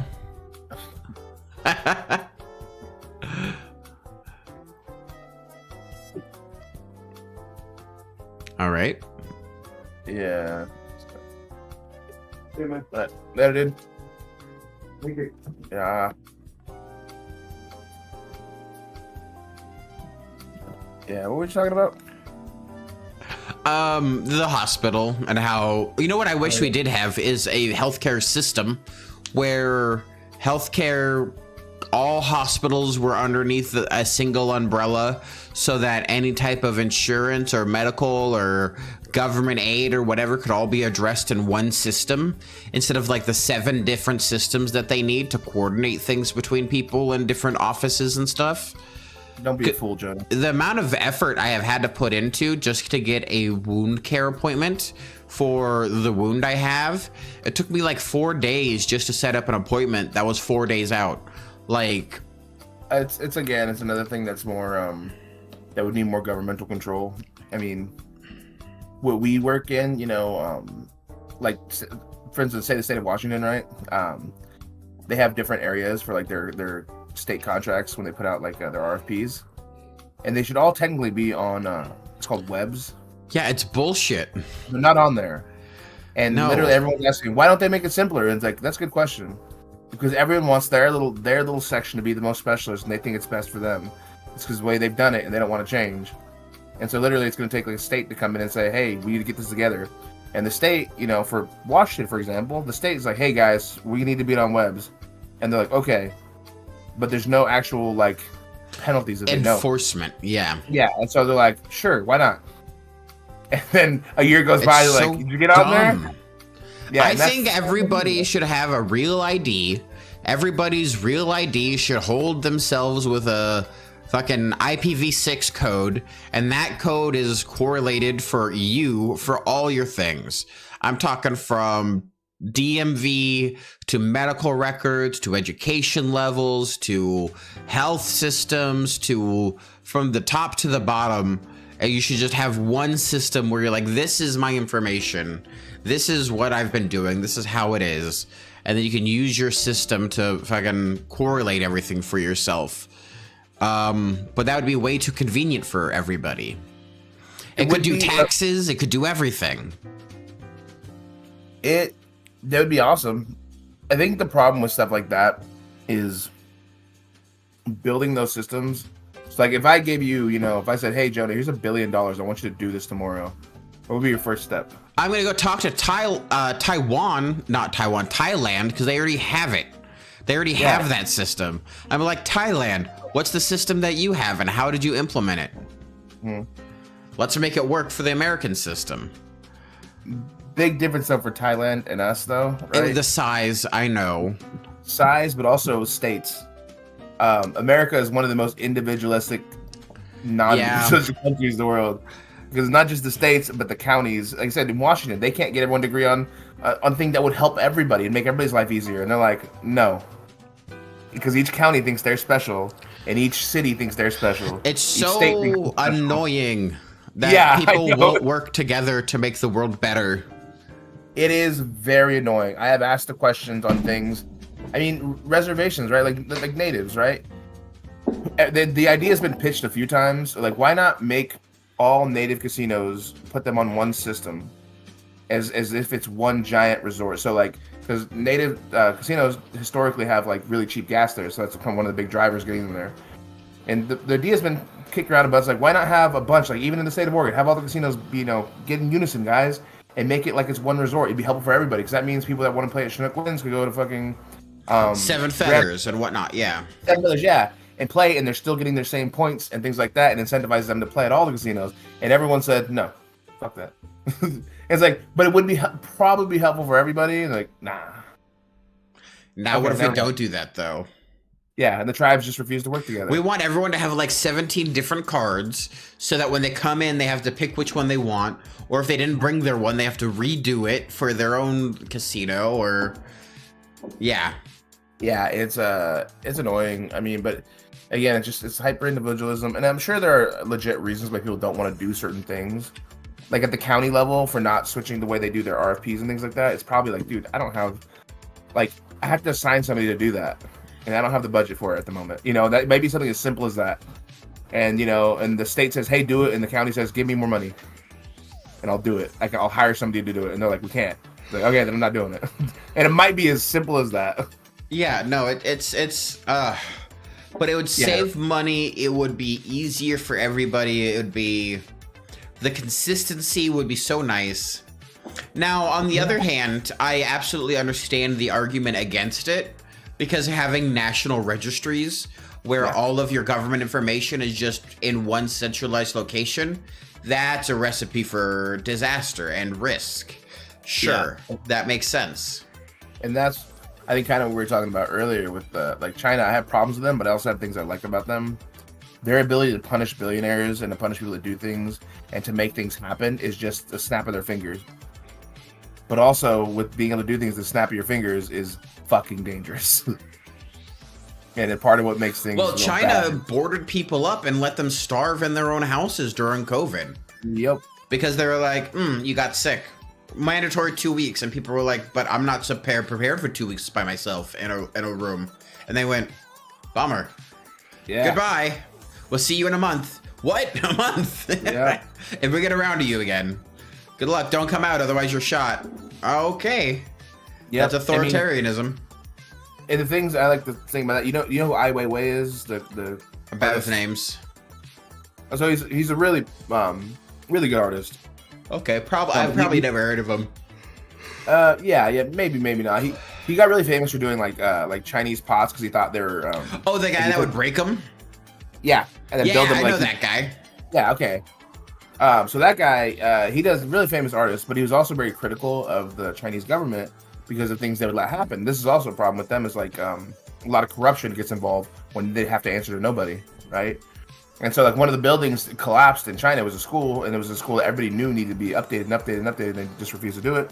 A bunch of children died, and so he made a mural out of children's backpacks, and that for like the children. Impactful. That's awesome. Exactly. Yeah. The thing is, he had been very critical of the Chinese government for years, and they kind of let him get away with it. Then eventually, one day after that one, he made that. They told him don't do it, and then it just disappeared him. He just disappeared for like a couple months, and then he came back, and there's a video of him getting let out of a car. He looks fucking rough, and then he just doesn't really talk. Didn't really talk about it. People ask him questions, like nope, and he stopped being critical of the government. Now that is the dark side of that, but then the good side is that one billionaire. I can't remember exactly what he did. But he was like stealing money from the people, and it was really corrupt, like the billionaires we have here. But the good side of that is the Chinese government said, "Yeah, fuck that. You're going to prison, buddy." And no, we're not going to go. There's not going to be this long, drawn out. Imagine seeing a billionaire go to prison in America. Dude. That'd be great. Because they can hide behind armies of lawyers. In China, they said, "Nah, fuck you and your lawyers. You're going to prison. We're going to strip you of all your money." I wonder what's going to happen with Diddy. He's in prison right now, right? Yeah, he is. Sentenced like he's a billionaire, right? Pretty sure. I don't know. He's got a lot of money. Bad Boy Records is worth a lot. But yeah, Trump has thought about pardoning him. Why? Why would Trump pardon Diddy? For what reason? I don't know, man. Just cause? He probably has a sex tape on somebody important. Or maybe he's just a fucking psychopath. I don't know. You guys are crazy. That's so annoying. That's very disconcerting. I don't want to believe that is a true thing that's been talked about, but I can't disprove it. I know, right? I can't say, oh, that's too crazy. It's fucked up that it's something you'd believe. Because if I had told you, hey, Obama's thinking about pardoning Diddy, you'd be like, that's bullshit. I'd be like, wrong. Incorrect. Yeah, that's not going to happen. Well, first, I'd be like, why? What does he have on Obama? Exactly. There's got to be...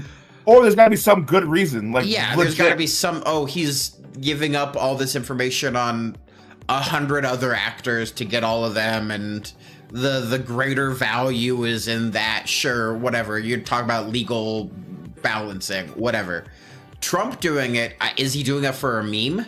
Like, is he doing it just to cause issues? Did he just say it once as a one-off, like, not thinking about it question? And now people are running with it and he doesn't even know what he said?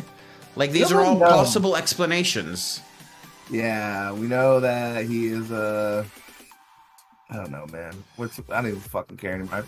I just can't wait until midterms, because I think these guys, like, did you see in it was somewhere in Missouri, this small town that was very Trump red, voted for him, and this lady, what was her name? Like, her American name is Jenny, but she's from China, but she'd been in the community like 20 something years, so she went to church there, spoke like, perfect English apparently. I didn't see an interview with her or anything like that. But, she went to church, she worked in the community, and the community all loved her. She probably voted for Trump too, and that kind of community. And then they have her in a holding facility right now. And the community is pissed. And they're like, we didn't think, this is not what Trump promised. Like, yeah, it is. Because she was like a naturalized citizen or something like that and it got revoked, or? It's something so that affects up. Yeah. Yeah, and now this red town is like, oh yeah, one of your church members got picked up. Like, you didn't want it to happen to your people. It's always I don't want them to have it, not I don't want you to affect who's I consider in my group. Once you do that, that's me. That don't affect me. You're not allowed to do that. Yeah, I just want those others to be dealt with. Oh, they're all wearing, like, she works at a restaurant, and so all the restaurant people are wearing like free Jenny shirts and shit like that. It's like you voted exactly for this. He doesn't like what immigrants did you think he was talking about? Yeah, he doesn't like any. Just the ones that worked in the field, just the ones who are criminals, just the ones who are El Salvadorian and part of an active gang. Sorry, it's much more effective to gather all the fish at once and then pick through. And even then, if you can just throw them over the border and then say, well, they're out of our jurisdiction, who cares? Why don't you just do that? It's the easiest, fastest, most effective way to do it. And these are the people that think they're nice, right? Like, for me, like, I'm not saying I'm the nicest guy in the world, but I do firmly believe that no matter if you're a fucking don't have my political beliefs, you're a Trump supporter or whatever, or, whatever, as long as you're not hurting anybody, I believe you should have due process. I don't want you to suffer like this. I do feel bad for you. Whereas these guys, they're only sad that their person got picked up. And they're like, they don't care about the suffering of the other people in California or they New York just or wherever. want Jenny. They're Jenny back. Yeah.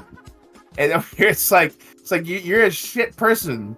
You can only feel empathy when it's like in your face, like, oh wow, now I see the suffering. Oh really? Now you see it?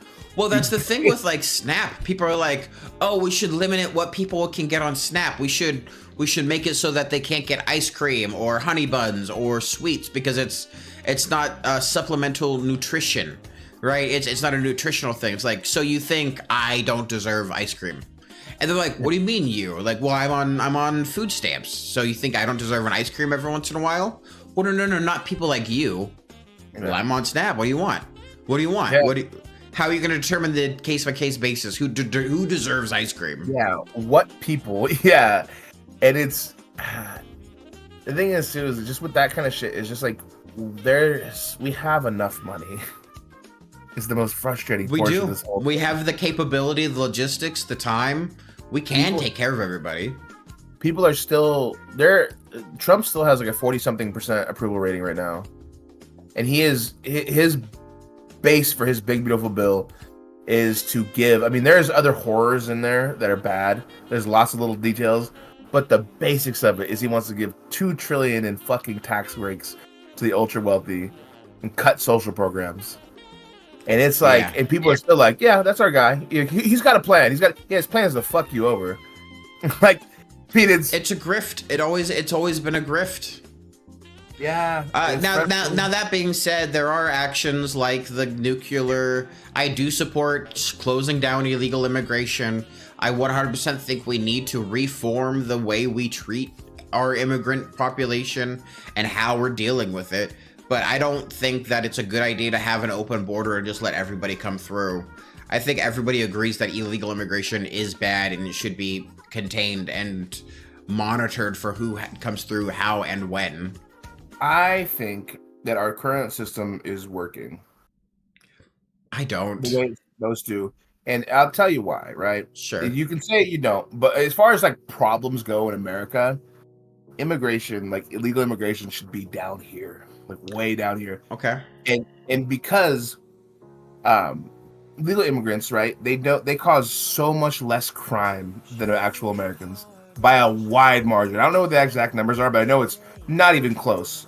Americans are doing way more crime than illegal immigrants. So they're like, USA, oh man, USA.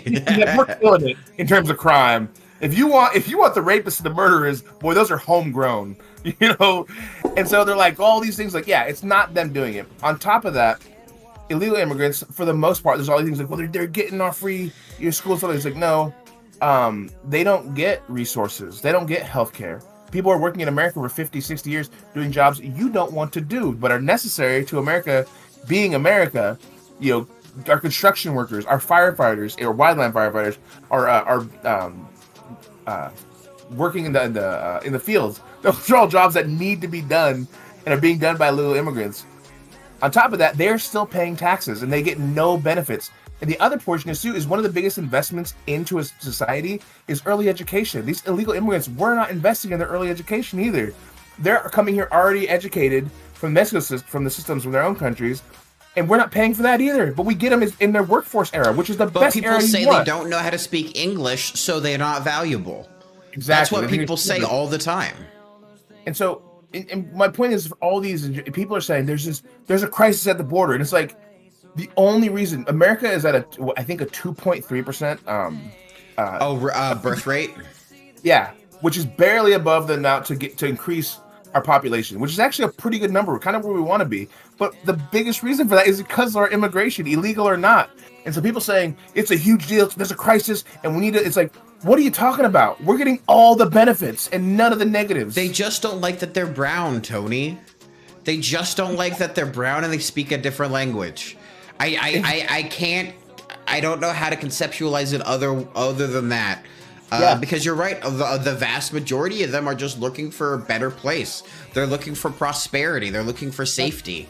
They're looking for a culture that is not based in violence, but is based in, if you're able to sweat, if you're able to toil, if you're able to work, you're able to succeed. That's the American dream. Yeah. But unfortunately, there's a lot of racism tied up in it. Well, because not only that, it's just it frustrates me too. Like they put on camera, right?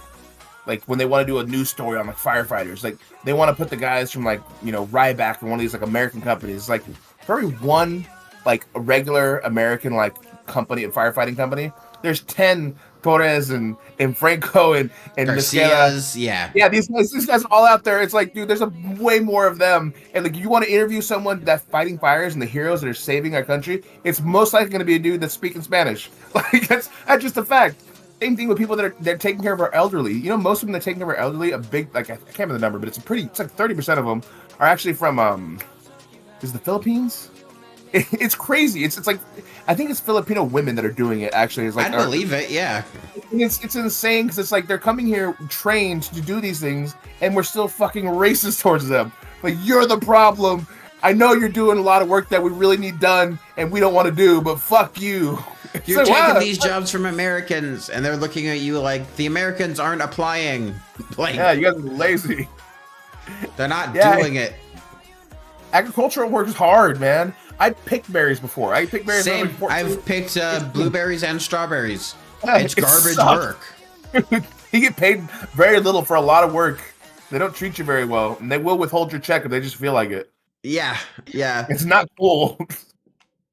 Yeah, it's I don't know, man. I think our immigration is not a problem. I think our system is where it stands. Sure, there are problems with like getting drugs stuff across, but they found a lot of our drugs are being manufactured in America again. There's problems with the cartel. There will always be problems with the cartel. Well, the cartel, I mean, have you heard that Trump is talking about doing a soft invasion of Mexico? And he's already said that a lot of the cartels are now identified as terrorist organizations for how they're affecting the U.S. So the thought process is that in conjunction with the Mexican government, we're going to be able to put in hit teams to just go in SEAL Team 6 style, take out cartel leaders, bring it back under the control of the U.S. and the Mexican government to reestablish governmental control over large areas. If this is something Mexico also wants, I'm all for it. I think there is room to get the cartels under control. The problem is that if you're just doing it and going in, guns a-blazing, whatever. Because I understand, like getting the cartels in control is one thing. There's always going to be a black market, though. Yeah, that's fair. Texas just re-banned marijuana, and already people are like, what are you doing? The black market was so much less powerful because they didn't have weed on their side. Now they're going to have weed back? People are fine with giving the cartel $10 for some weed. And then that just goes back into doing heroin and fentanyl and cocaine and anything else. Yeah, fentanyl, I mean, they're talking about the cartels. Fentanyl was seized in Salem. The biggest fentanyl, seizure in the U.S. history is in Salem. It's like we're so far from the border. Like, sure, it was cartel related, but that fentanyl was probably made here then, or in Canada. Or in Canada. Yeah, that's fair. Like, we're getting drugs from everywhere. It's like, sure, there's problems, but I think that's the thing is that everyone, like, for any problem that someone doesn't like, all of a sudden I want to put every fucking thing wrong with it instead of everything that's right with it. Right? It's like nothing is going to be perfect. Nothing. And people want perfection. It's like, what about this problem? It's like, yeah, what about it? It's going to be a problem. What about it? We have to deal with that so that we deal with the bigger issue. Yeah. If you want to compare, say, hey, the cartels are doing this, so we need to shut down the border. All right, cool. Hey, how many car crashes do we have a year? Should we shut down the roads? Like, no, because it's probably got a lot of benefits, right? And there's going to be problems. Not going to be. People are going to be texting while driving. There's going to be drunk drivers. There's going to be accidents. Sure. No, I agree with that. It's just the difficulty of being okay with illegal immigration versus the other side, which apparently is just rounding everybody up and then sending them to whatever country they came from, and or just a country, and just saying, well, they're out of our jurisdiction. I think both extremes are crazy, bad, and in the long term, hugely detrimental to our nation. Hugely detrimental. So I would ask, like, at our current rate of, like, say, illegal immigration, because, what do you think that the end negative is to, like, I'm not saying open border, but to our current state of illegal immigration, what is the absolute negative to it? with Well, our see, current. the absolute negative, right, is that you're having an unknown population of usually working age males coming in. They integrate or don't integrate into whatever position they are in America. Either they fall into basic labor, basic stuff like that, and they're taking up those positions from people who need entry level positions, or there are those who just come in for organized crime. That does happen. You can't say it doesn't. We know it does happen. Or you have the people who come in, have a baby just to have an anchor baby, and then try to use that to jump through the immigration status. And I'm okay with that type of situation. If you're born in America, fully support, you're an American citizen. That's just how America is built. It's the divinity of America is in our soil. But the biggest issue I have is the not knowing who, when, where, or why these people are entering the streets of America. And sure, they might support the economy, the local business by having a bank account, getting money in, getting money out, and stimulating the economy around them. But they're not paying into taxes, and they are using resources that taxes pay for. I mean, just the fact that they're not doing it legally is enough for me to be like, okay, I understand. Now, however, caveat, we need to change how it's done legally to make it easier for people. I think that's the other side of the coin.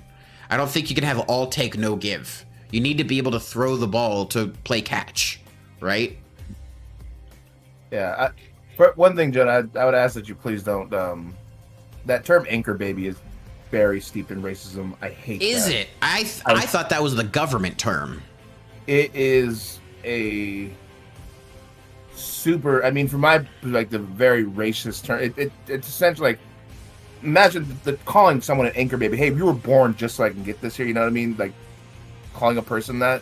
Well, just because it's rude doesn't mean it's not true. That happens all the time.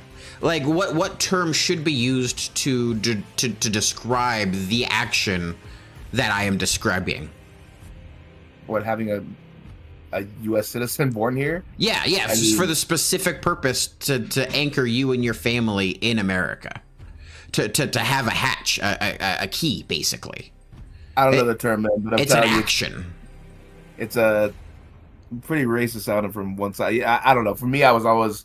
But the thing is, it's not based on race. I mean, that could be Canadians doing the same thing.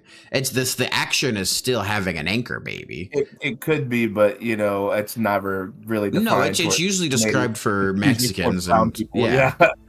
That's fair, but that's just our highest population of immigration that is spoken about in this nation. Yeah. Said, hey. I don't know. I don't like. Well, that's why I asked for a secondary term. If you're not comfortable with that, I'm fine with changing the term. It's just that term needs to have a definition and a word to it. I mean, having a child in the U.S. I mean, I don't know if it really needs a definitive term. I'm not a linguist, but I mean, if you're to say to have a baby here that allows you to stay in the U.S., I mean, yeah, a latchkey type of thing, a latchkey kid, something that allows you to maintain your U.S. citizenship even though you weren't born in the U.S. because you have a U.S. citizen who is tied to you through blood. That's a design that many people they try to come over here while pregnant so that they can have it in the U.S. or have their child in the U.S. so then they can't be deported back out. Yeah, I mean, be that as it may, though, whatever it is in that form is a lot of the problems you're discussing. Like, sure, like I agree. I think we can both agree on the legality of making things easier, right, for people, but they don't. They're notoriously hard to become a U.S. citizen, and the thing though that just I cannot get over though is we fucking need these people. Mm-hmm. You want to make immigration harder? I mean, look at Japan and China and South Korea, notoriously hard. They're hard on immigration, but also don't have a good birth rate. America, we have about the same birth rate as those countries. We just have good immigration. Mm-hmm. And that's affecting their economy. And so even if you look at it from a non like, hey, I don't want these people here type thing, we need people here. And you can say, sure, it's working age men coming over here. and you're saying they're taking jobs that maybe entry level other people need, but again, we just talked about most of the jobs they're taking are working jobs that people don't want. It's these roofing jobs. It's firefighting. It's agriculture. Their jobs, those aren't jobs. We have a 4% unemployment rate in America. So that means there's nobody struggling to get jobs, really. Right? I think a good middle ground, I think a good way to address the immigration issue is the right to work solution, where you have people come in, they work visas to naturalization type of situation, where you come in like, hey, these are the type of jobs I want work, I want to be able to be productive, I want to integrate to a society, and as long as they don't get in trouble with the law, get arrested, have violent cases against them or whatever within 5 years, then boom, they can become a naturalized citizen through right to work. Sure, and that maybe ideally that would happen. That'd be great. Yeah, but the problem is it's not happening, right? And so, but that's what we need to change. But my other issue is this, though: is like, why is this an issue? Like for you, I mean, to bring it up, and for other people to bring it up. And again, like my car issue, right? I think car safety is a bigger issue than immigration, as far as like killing Americans, right? And you know, so the utility of cars, I think, outweighs the death toll that cars cause, but I don't think that the utility of the illegal immigration outweighs the political crisis that can be manufactured from them. Because it's not the same as car to death versus immigration versus political outfall. Yeah, if you're talking about just political power on it, sure, I agree with that. But that's what I'm saying, though. This is more of it's just based in racism. Oh, yeah, for sure. When we had the Mexican-American War, we talked about annexing all of Mexico, but we decided not to because there would be too many brown people in the U.S., and that would tip the scales of our nationality. One of the things, too, Jonah, one of the things that makes America so powerful is our soft power. We're just like Rome back in the day. Mm-hmm. People don't come here. They want to be Americans. That's why there's so many people who with like they're Mexicans or from South America or other countries that voted for Trump. They see themselves as Americans first, and the people are getting deported. You know what I mean? People want to be Americans across the country. They want to watch our media. They want to listen to our music. People want to be Americans. It's cool to be Americans. We have the power. We have the money, and we're losing that now as it is too. So I mean, I think people coming in and saying, "Well, there's this culture shift and all this stuff." It's like, there's not really, like, it's like, it is, we're still America, and America is the big melting pot of the world, you know? And so saying things like for you, your arguments of, well, they're going to come in and take these additional jobs. What jobs? The jobs no one else wants, and we have a low employment rate? Not a non-issue for me then. I think that's off the board as far as being an issue. Sure. Right? I mean, I don't know if you would say not. I mean... I honestly, I think that it's enough of an issue and it's enough of a problem that the town halls, that the people living in Texas, that the people living in Florida continue to have a lot of problems, individual cases, wide scale cases of issues with these illegal immigration coming through. Yeah, I mean, there's lots of communication about problems that happen. The problem is the illegal immigration part. I don't care about immigration. I don't care that we're having millions of people cross our border. It's the fact that they're not registered. It's the fact that they're not identified. It's the fact that they're able to go whenever, wherever, however they want without the government oversight of being like, who's where and why.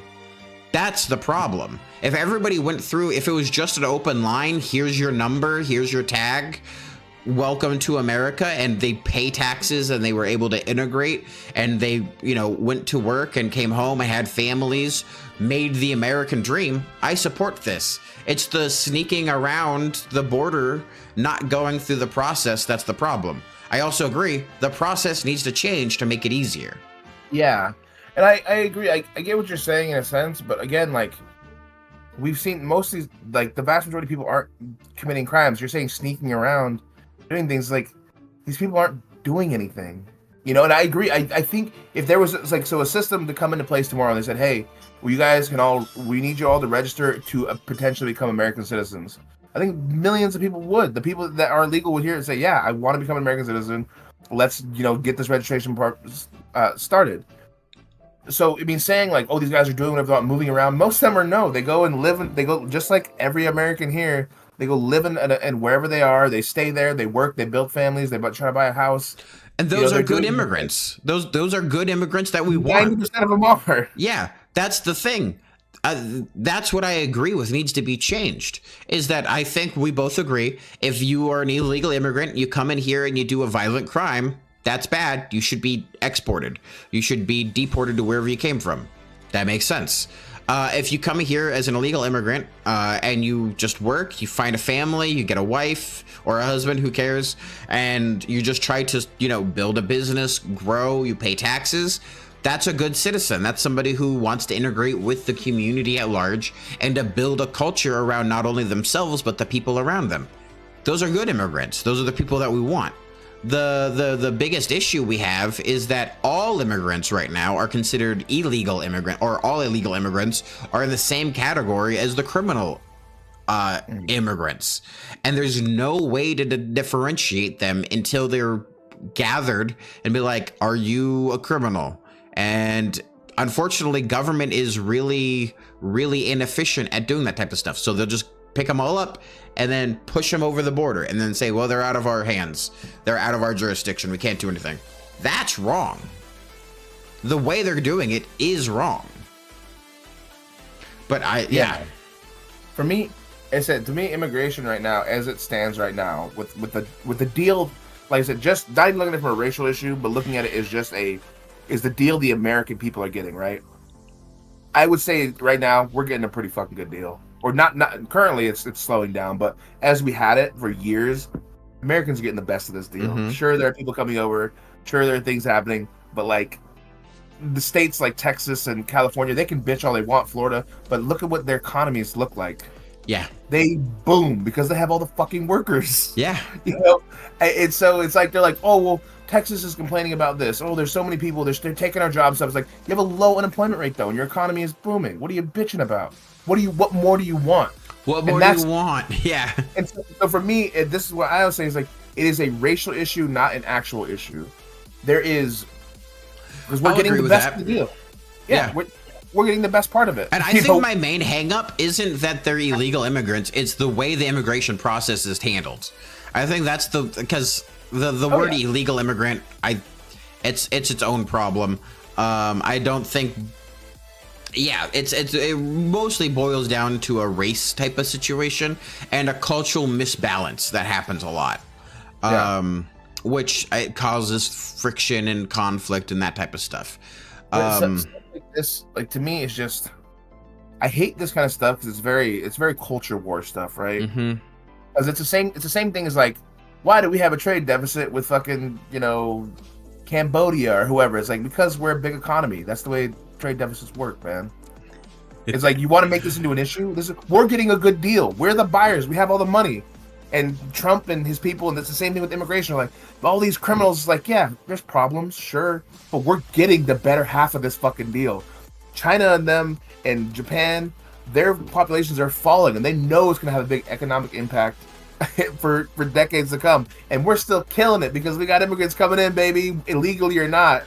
Even with all the problems we have and the way we treat illegal immigrants here, that we get, they still come here and they still work and they still pay taxes, and we're like, hell yeah, we're not giving you shit and you're gonna give us everything. And they're like, hey, at least we're in America. And then we're like, man, it's such a big deal. Look at all these fucking immigrants. Like, we're making billions off of their fucking labor. America has always said, look at these fucking immigrants. We did it with the Irish. We did it with the Italians. We did it with Portuguese. We did it with everybody.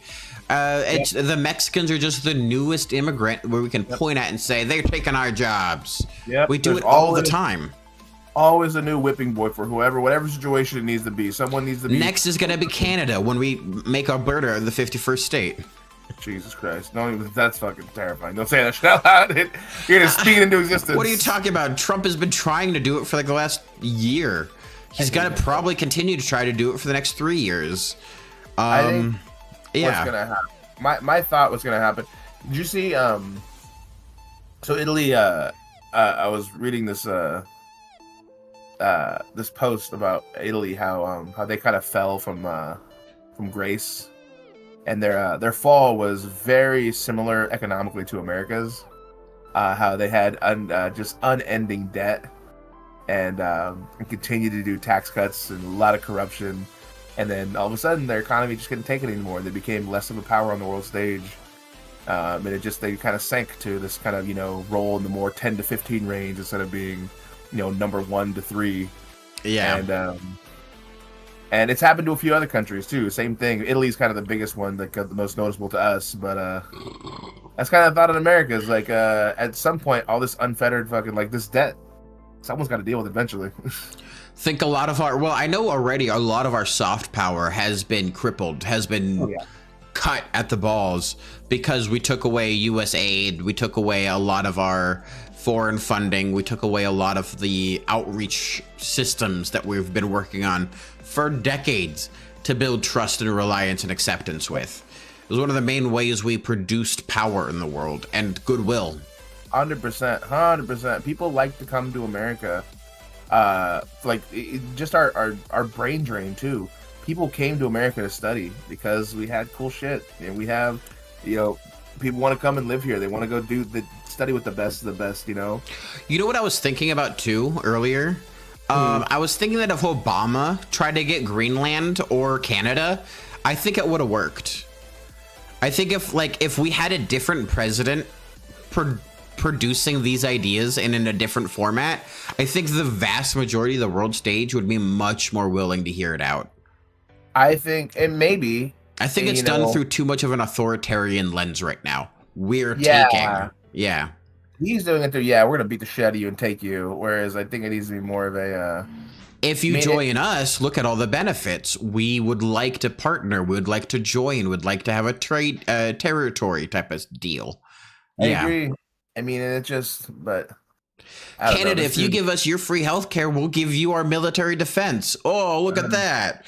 And then, boom, everybody would like America with free healthcare and Canada's wilderness and resources. An unstoppable superpower, the number one superpower on the planet.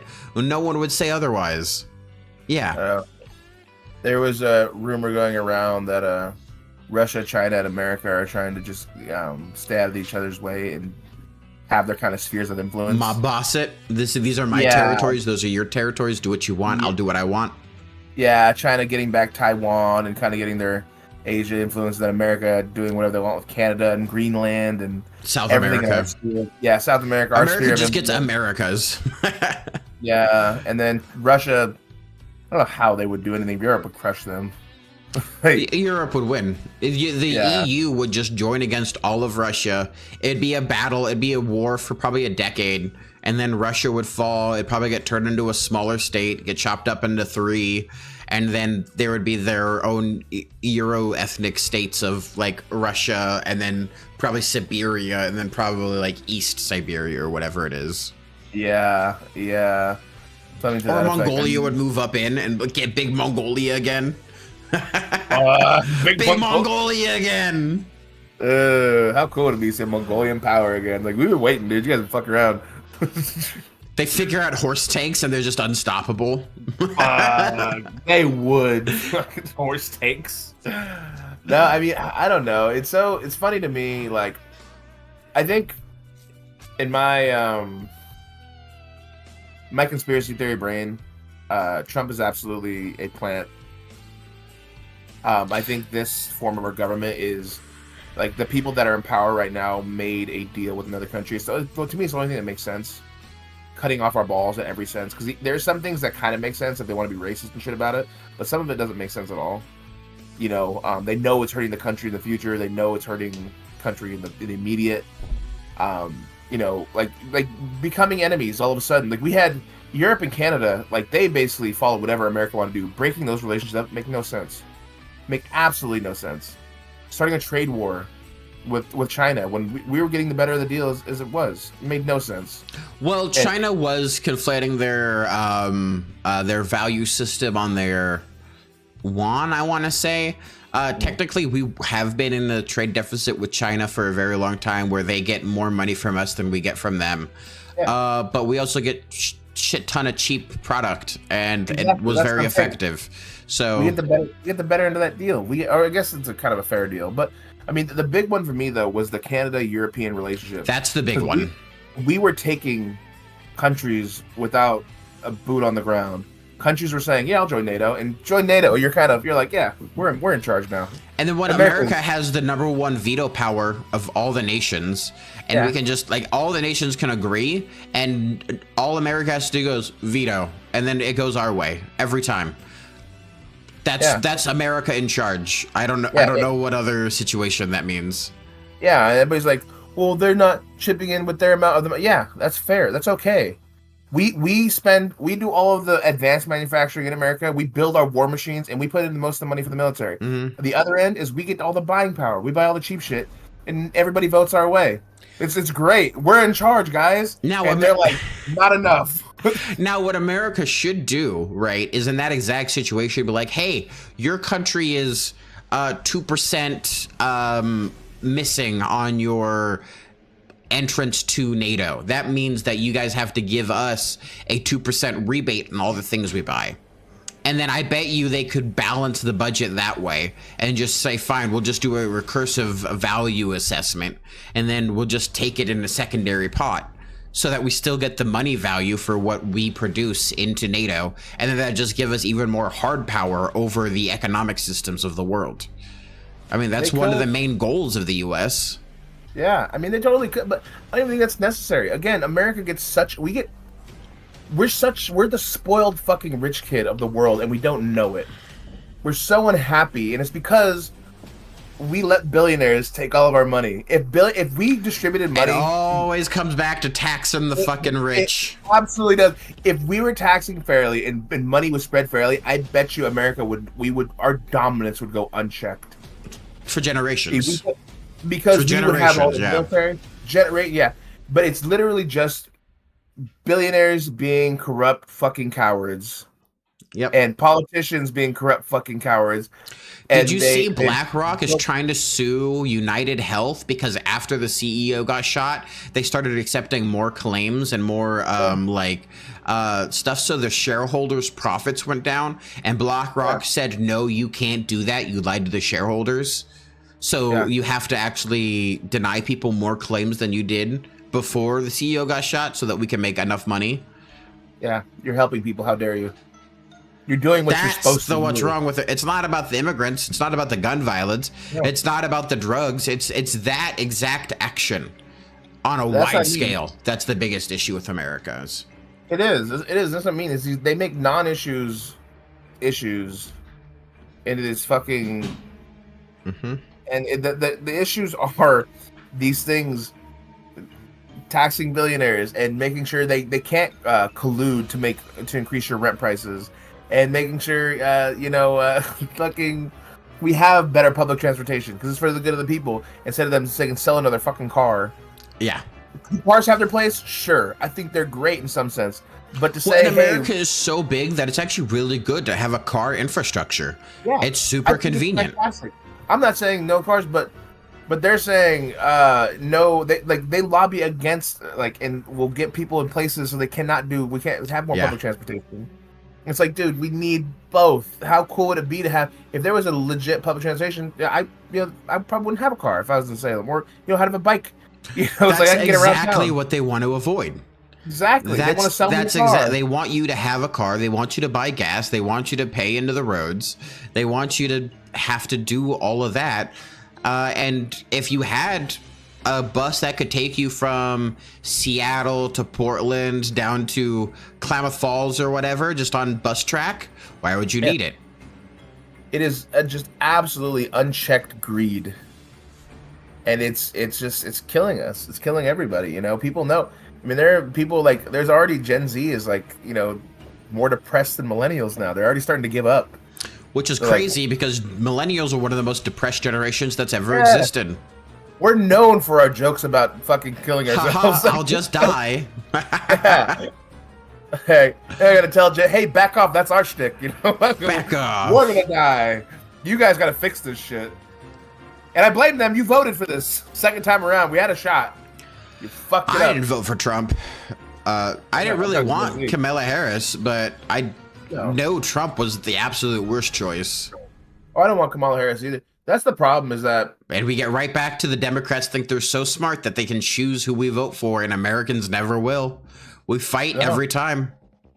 Well, we're stuck in because that's because they have the more educated population. We don't like most of. I mean, people we still sheep in a sense, but more people are like, I don't like if Kamala Harris or Barack Obama, if he did something wrong, but yeah, fuck you. How about you go die? How about that? We don't idolize our politicians. Exactly. Yeah. If Obama made fun of a fucking mentally disabled person, yeah. I'm like, how about you go die? How about that, you piece of shit? But Trump does it, and they're like, well, he's just goofing off. What a silly, goofy guy. He's trolling. He's such a funny president. Haha, so memeable. Yeah, no, he's making fun of I'll vote for Trump to make the liberals sad so that they cry. It's like, why is that a victory? Yeah. Why is somebody else's sorrow your joy? Yeah, what a loser you are if that's all you have. You're instead of making your own happiness, you're like, I want to make someone else unhappy. I need you to know you're unhappier than I am. I don't want to be happier. I want you to be less happy and less comfortable with yourself. I want you to be scared of who you are, like I am. What a terrible piece of shit you are. Right? Whoa, your life sucks, dog. I thought my life sucked. Yours is terrible if that's the way you feel. Yeah, like...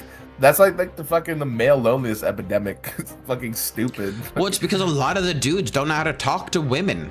Don't know how to just communicate and conversate and not be creepy, weird, or aggressive.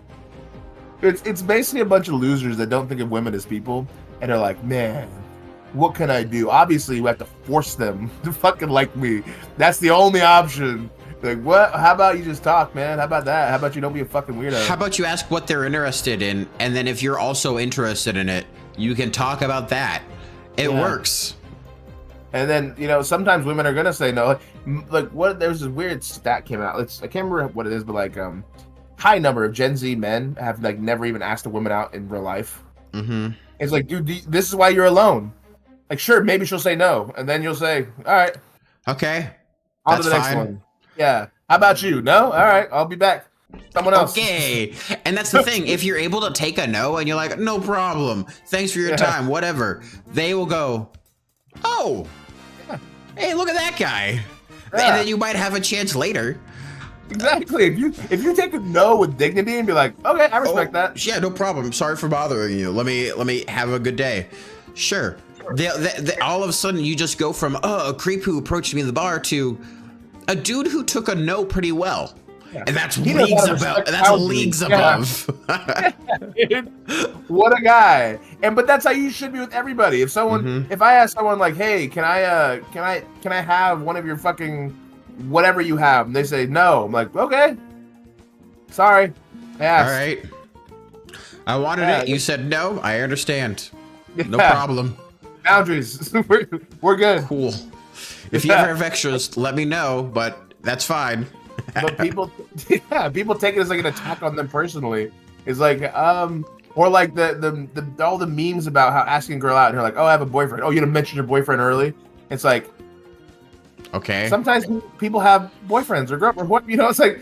And sometimes people don't have boyfriends and they're just saying, I have a boyfriend to not hurt your feelings or so that you're not aggressive at them. How about and all of a sudden you solve that problem by being aggressive at them. You've cracked the code. Now she's gonna be interested in you. Well, because have you seen that fucking clip going around of that absolute douchebag, that dude who's saying goes, rape's not always bad for everybody, and that's his first statement. Yeah. And the guy interviewing him has the same reaction. He's like, "What? What are you talking about?" He's like, "He goes, okay, you're gonna tell me it's not." And he's like, no, he's like, his point, his idea is, he goes, sometimes women orgasm during rape though, so that's not all bad for them. And yeah, that's the reaction everybody's having. Vile. Yeah, that's like, so evil. Such an evil thought, right?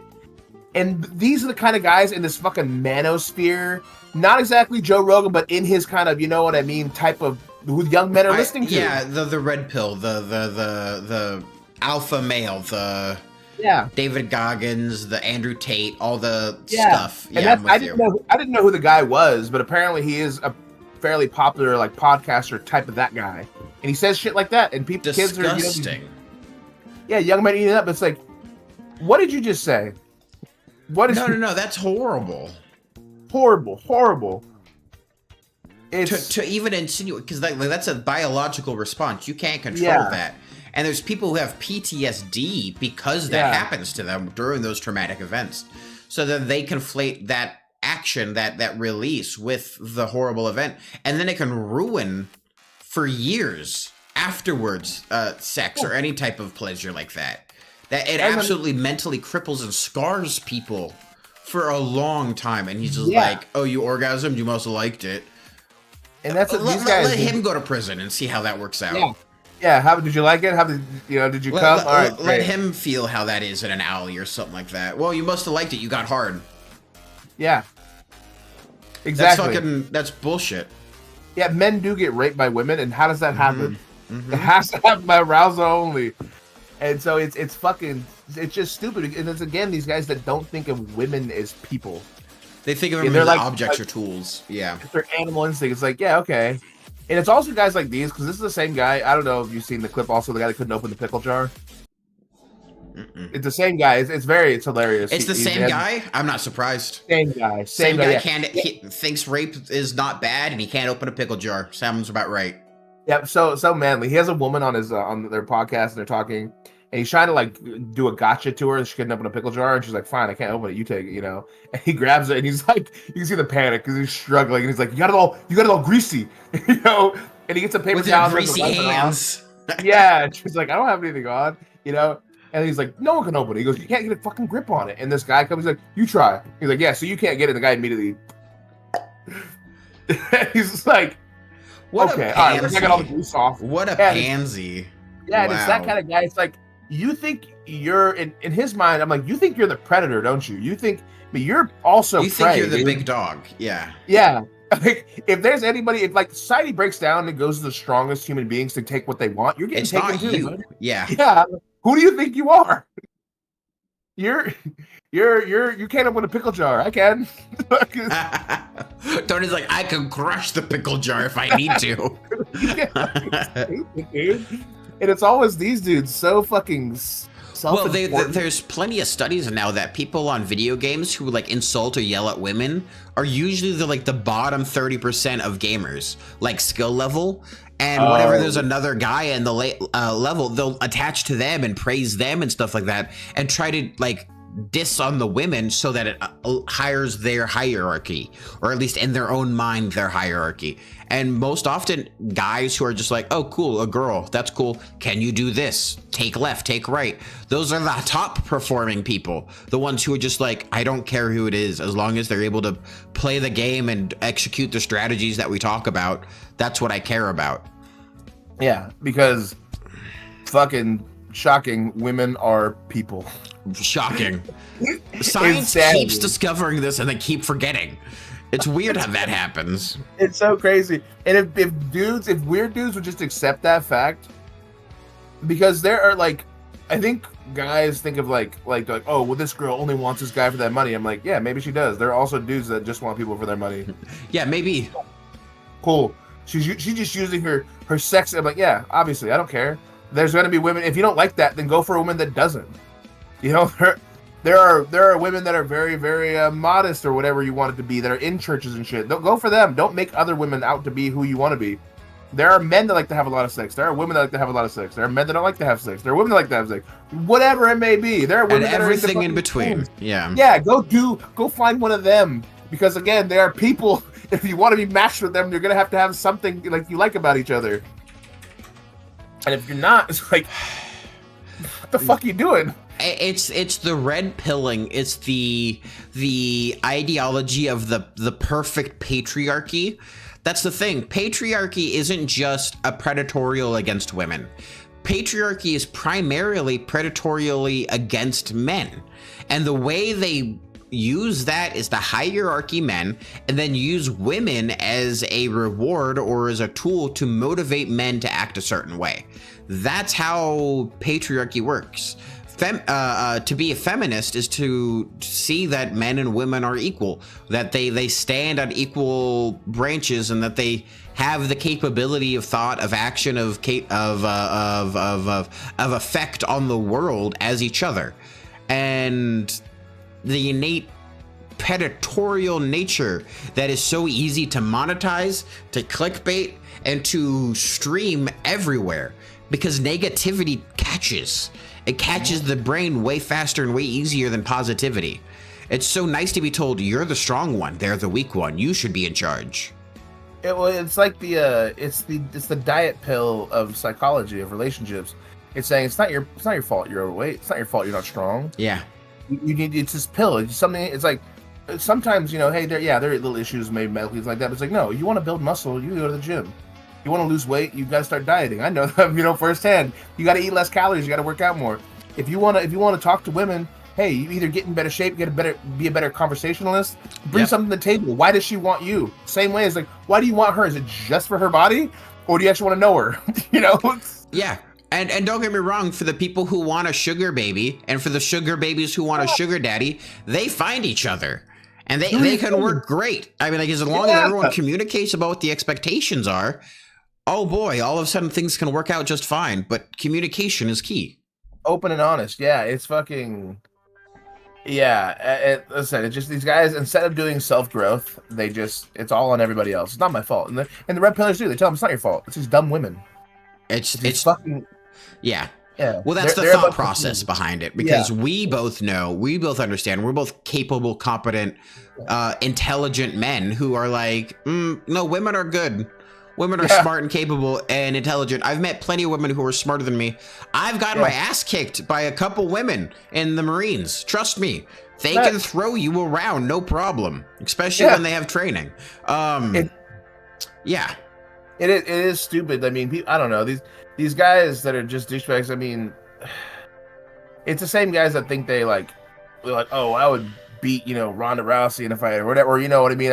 I'm better than them at this. Like, try it, see what happens. Yeah, watch you get fucking head kicked. Fucking, you know what I mean? It's the same thing with like volleyball. You know, we watch women play volleyball. I'm like, yeah, like, okay, that girl's gonna hit that ball through your chest, man. I'm gonna tell you, I played against them before. She's very strong.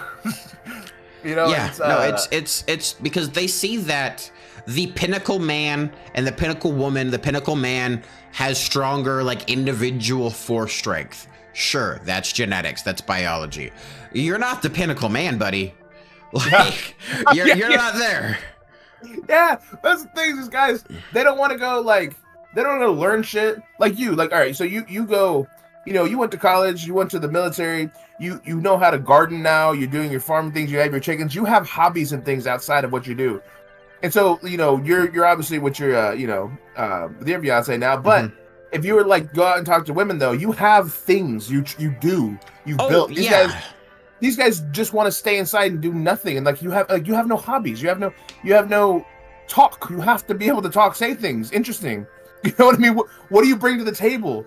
Nothing. Have a passion, have an interest, have a desire. Yeah. Yeah. You know, beyond boobies. Yeah, they see these Instagram models and shit. I'm like, that Instagram model has abs. How do you think she got those? It's like, and she wants you for what? You can't even speak very well. I'm like, dude, what are you talking about? You bring nothing to the table. You got no money. You got no swagger. You have nothing.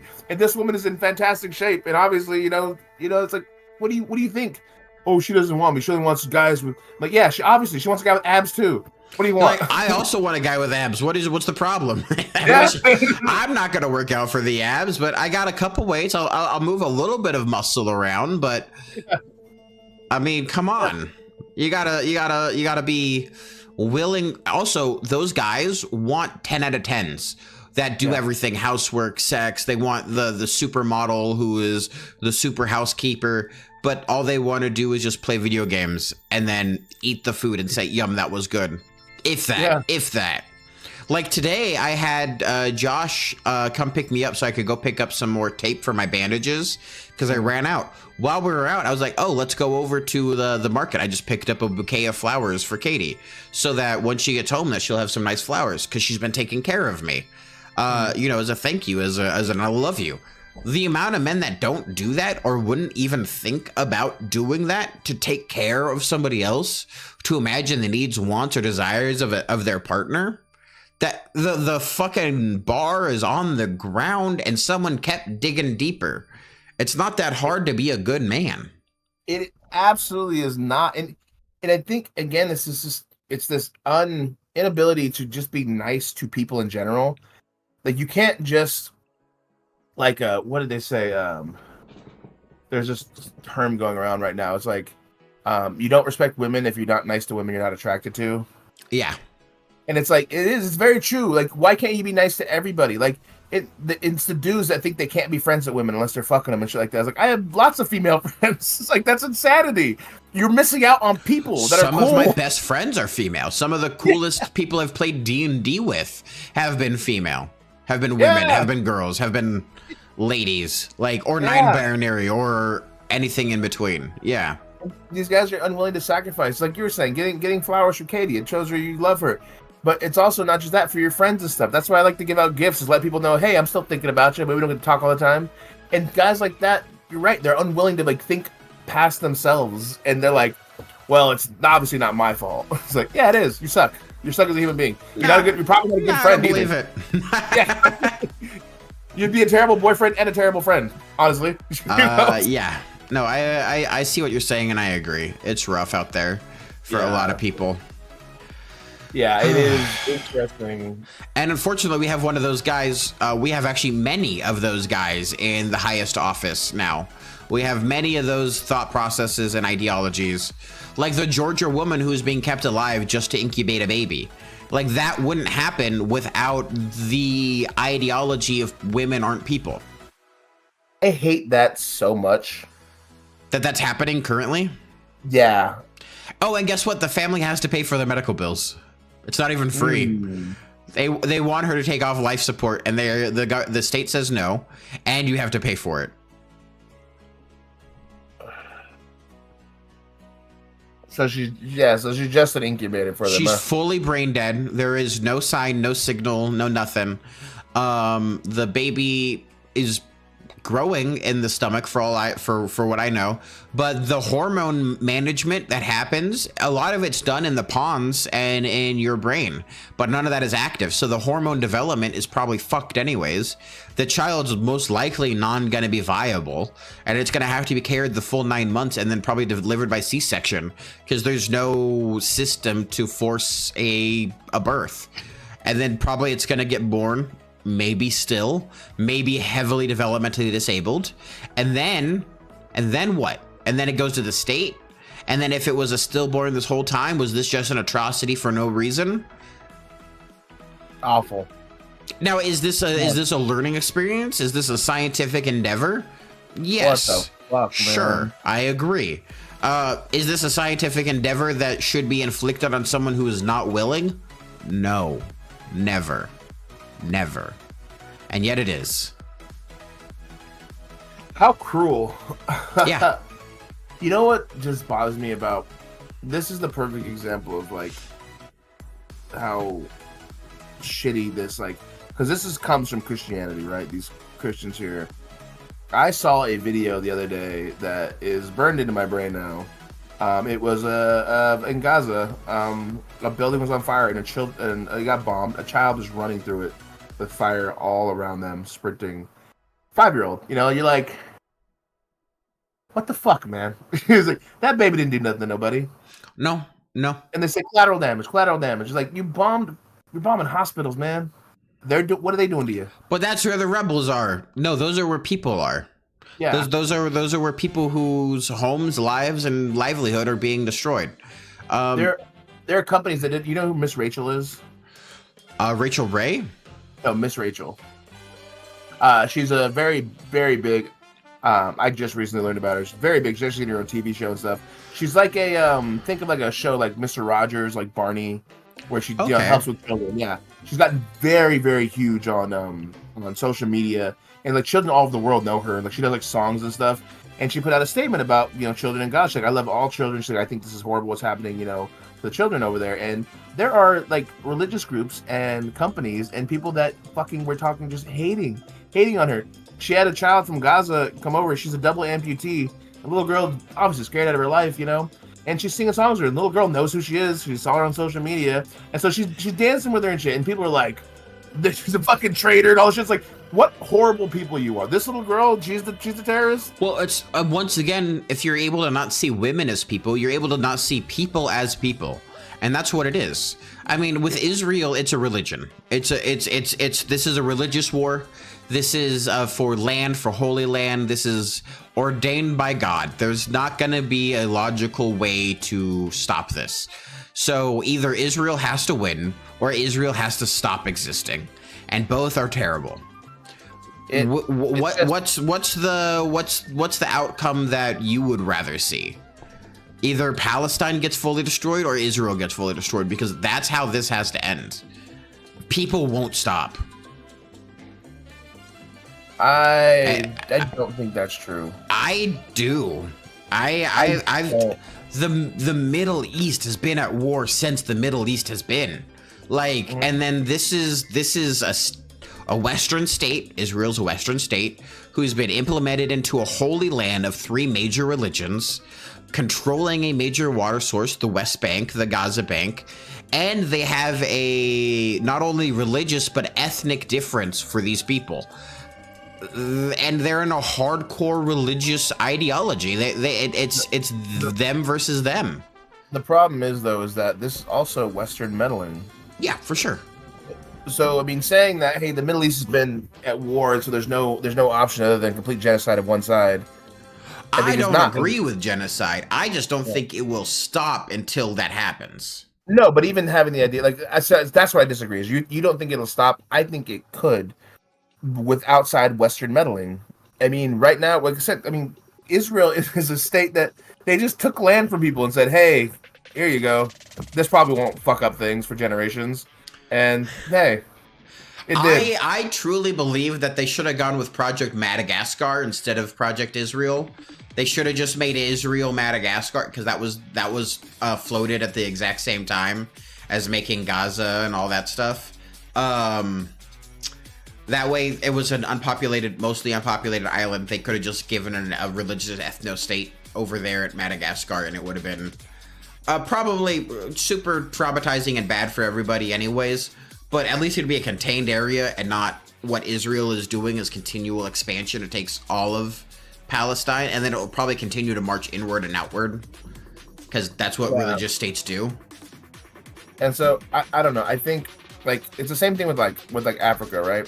How Africa's constantly, now they're getting better and better, obviously now, but like how they've been poor for a generation. But like, oh well, it's just their fault. It's like, no, it's Western meddling that's doing it, and now Asia also meddling.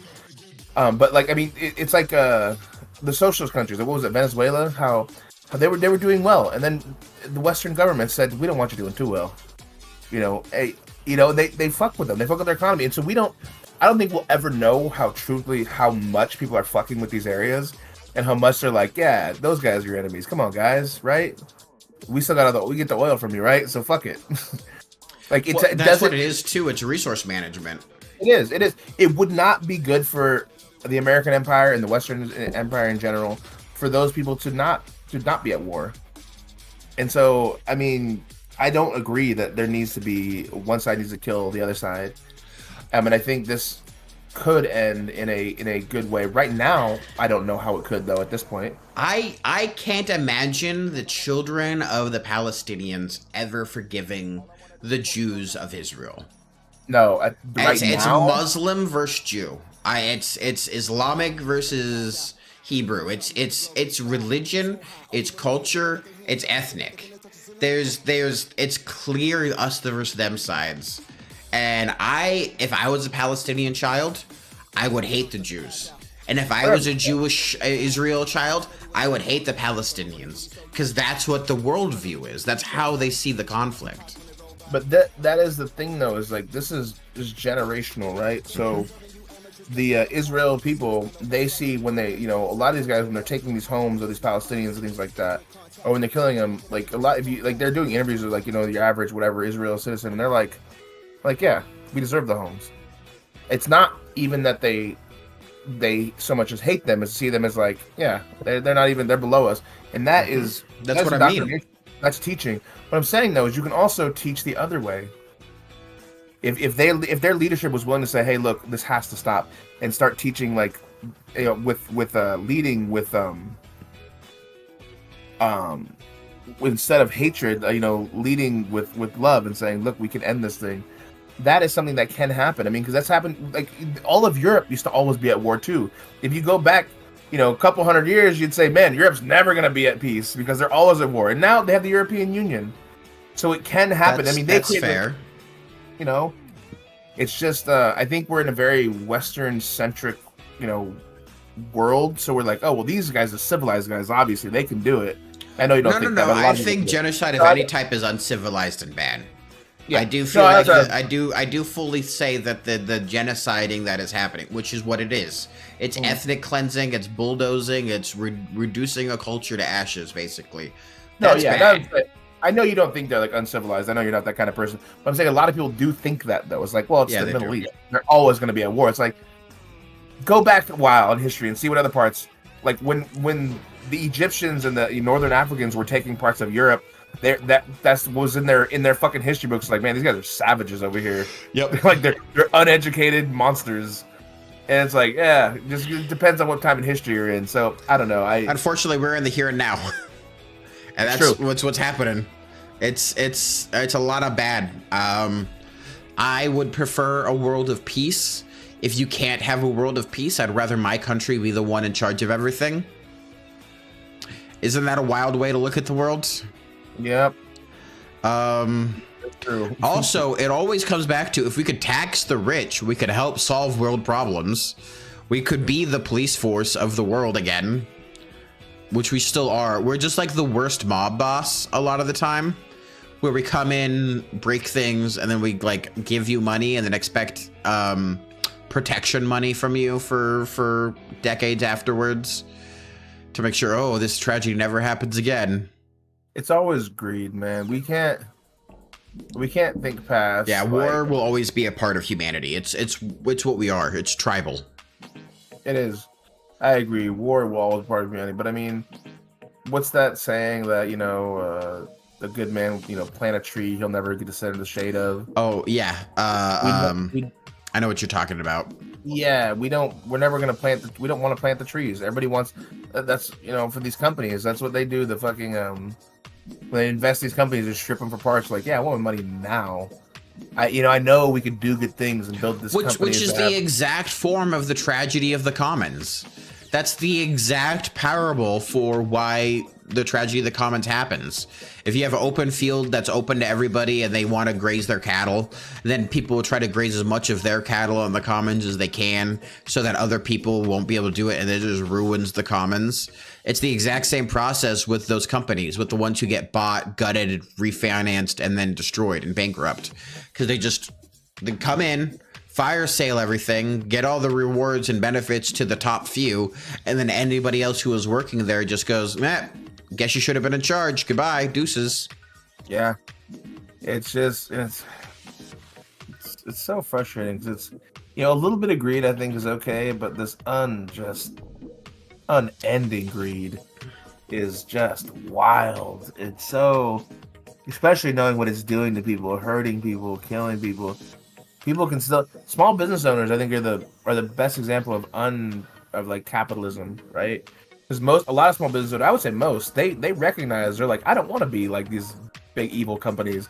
I want to pay my employees well. The only problem with that though is the big companies they're fighting against are willing to be evil. Yeah. And so when shit goes wrong and they're like, hey, you know what? We're going to spend our budget. We want to take care of our employees. The other guy's like, we're going to take our budget and we're going to hold on to it.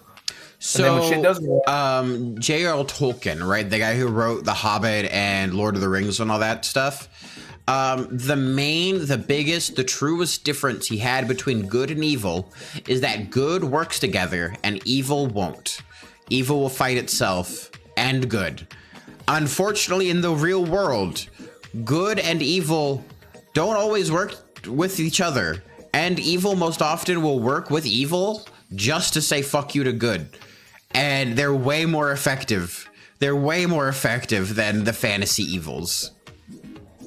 Super effective, because if you're willing to be evil, like if you're willing to do some awful shit for money, then you have the money and then you can pay other people to do awful shit. Yeah, and then people are like, well, I just needed the 15 grand. I didn't really care. It's only a little bit. I'm not really affecting that much.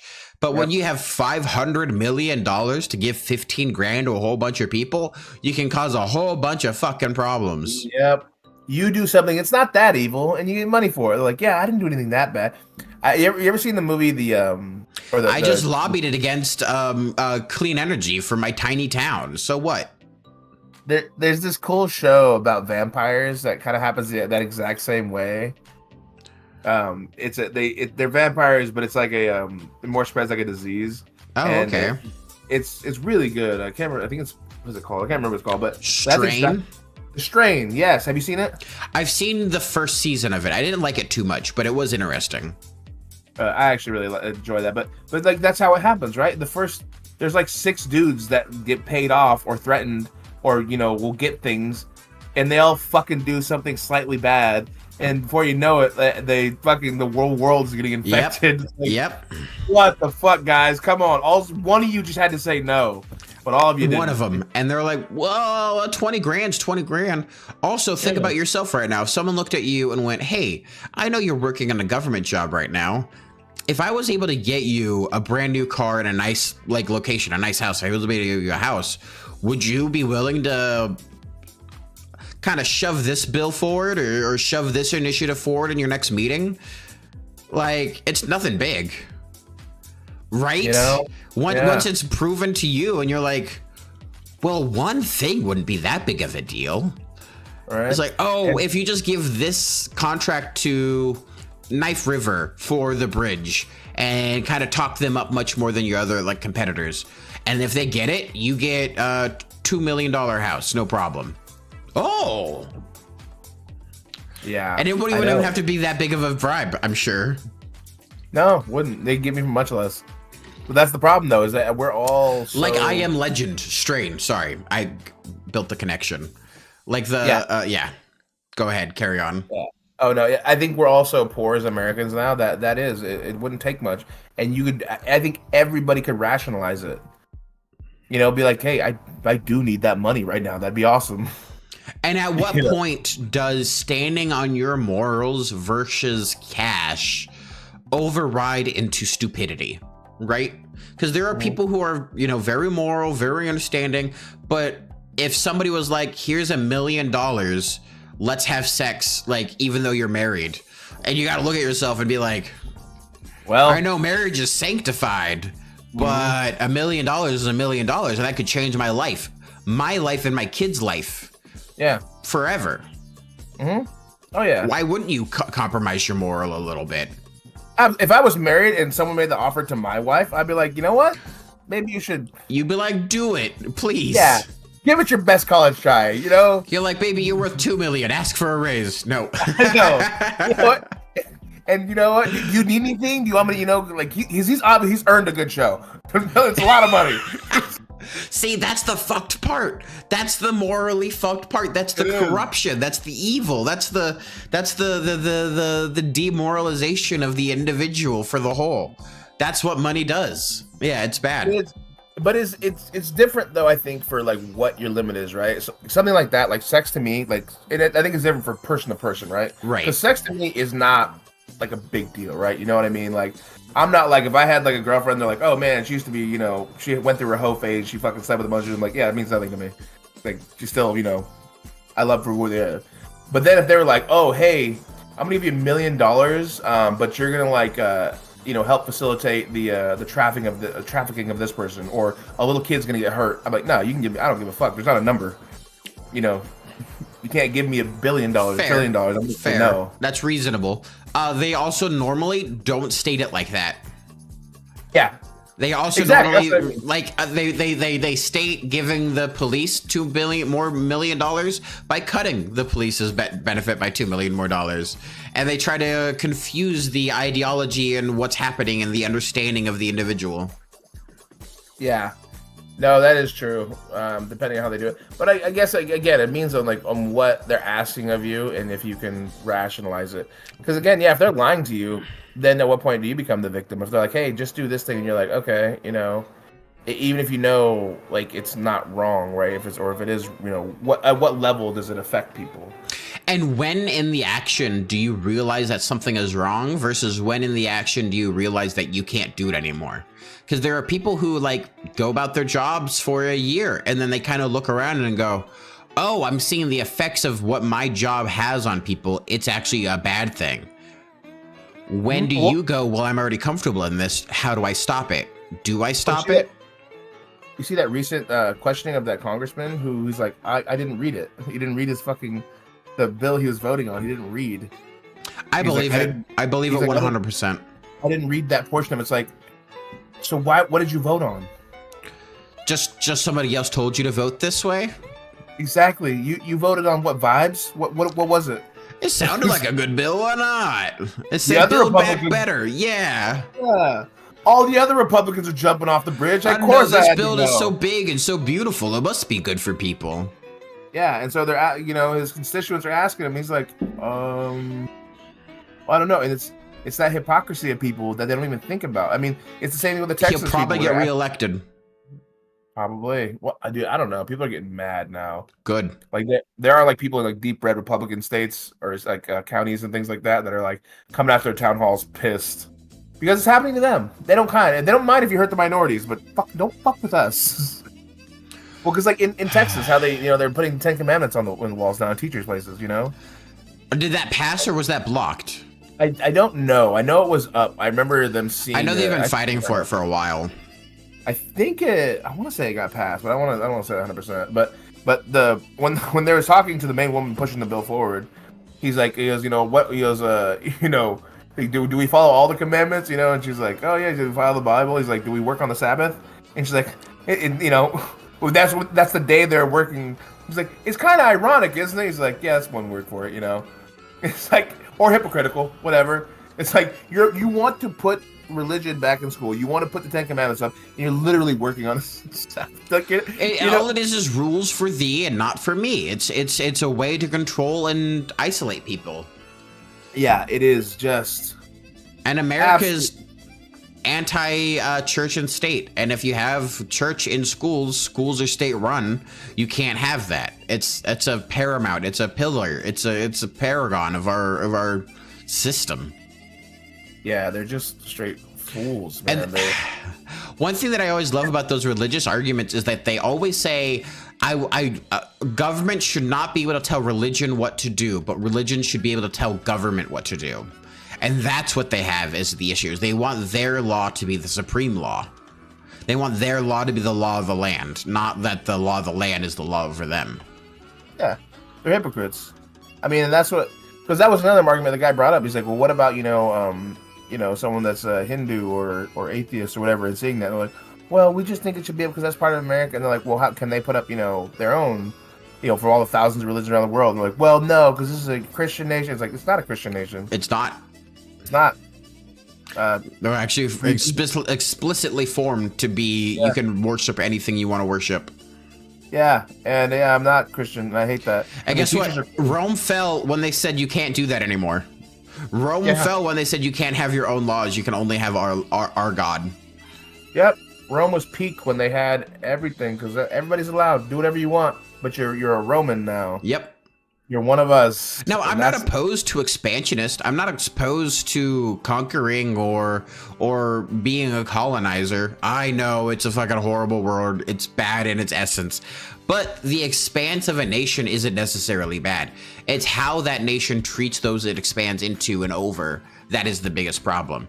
If it accepts people with open heart and open arms and says you can have your religion, you can have your government, you can have your thing, you just have to pay us a tithe and pay us a tax and then follow our federal laws, that's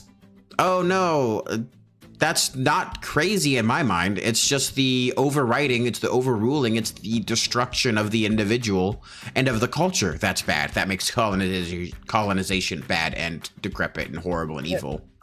And that's what these are. These are just culture wars. It's stupid. And it's like, do you guys really want to die on this hill with fucking culture war? When I just don't understand. Like, you can be happy. Like, you could choose to just be happy, right? You can choose to be like, hey, I'm a Christian and this is where I want to live, and you could choose to be happy and go and live on your Christian dream or whatever, or you could choose to be a fucking dick. But happy people are so much less loud than unhappy people. Those who are angry, those who are upset, those who are the squeaky wheel are the ones who vote for change, or the ones who try to force others to see their view. those who are happy and content and enjoy their life aren't usually trying to overrule other people's lives. Yeah, it's that's actually really true. It's very, I don't understand it, man. Like, why can't you just be cool with, like, you know what I mean? Like, people, like, whether you're, like, you know, non-binary or trans, or like that people that have problems with them, or gay people, you know, it's like, I don't get it. Have you met people? It's the people with different religions and different things. Like, what the fuck are you mad about, man? Hey, I don't like that. Cool. Don't look at it. What are you gonna like? What are you gonna do? I don't get it. All right. What are you gonna do? Fuck it. Yeah. You can also just choose. Like, you can choose to be a dick, but you can also just choose to hang around people. Hey, I don't like brown people, and I don't like non-Christians. Well, then go. There are many places that are just mostly white people that are mainly Christian. Go to one of those small towns and go live there. Then what are you bitching about?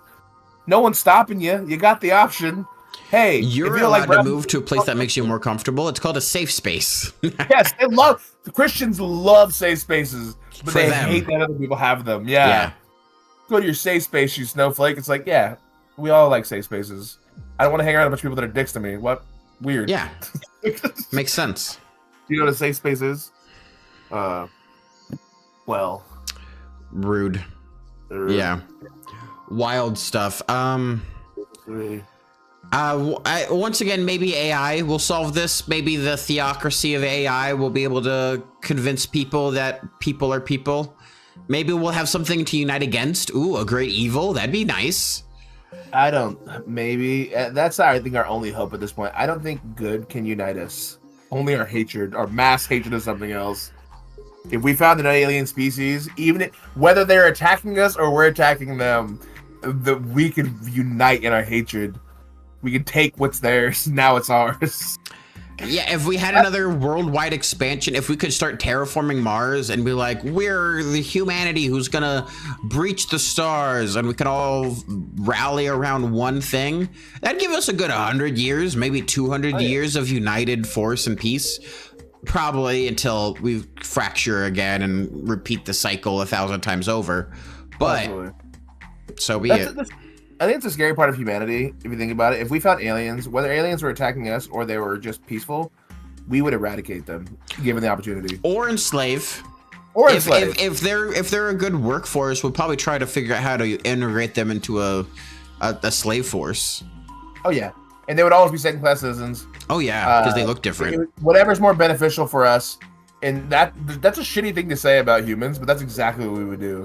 It's what we do with dogs. It's what we do with cats. It's what we do with horses and camels and sheep and so on and so forth. Domestication is just long-term slavery with product.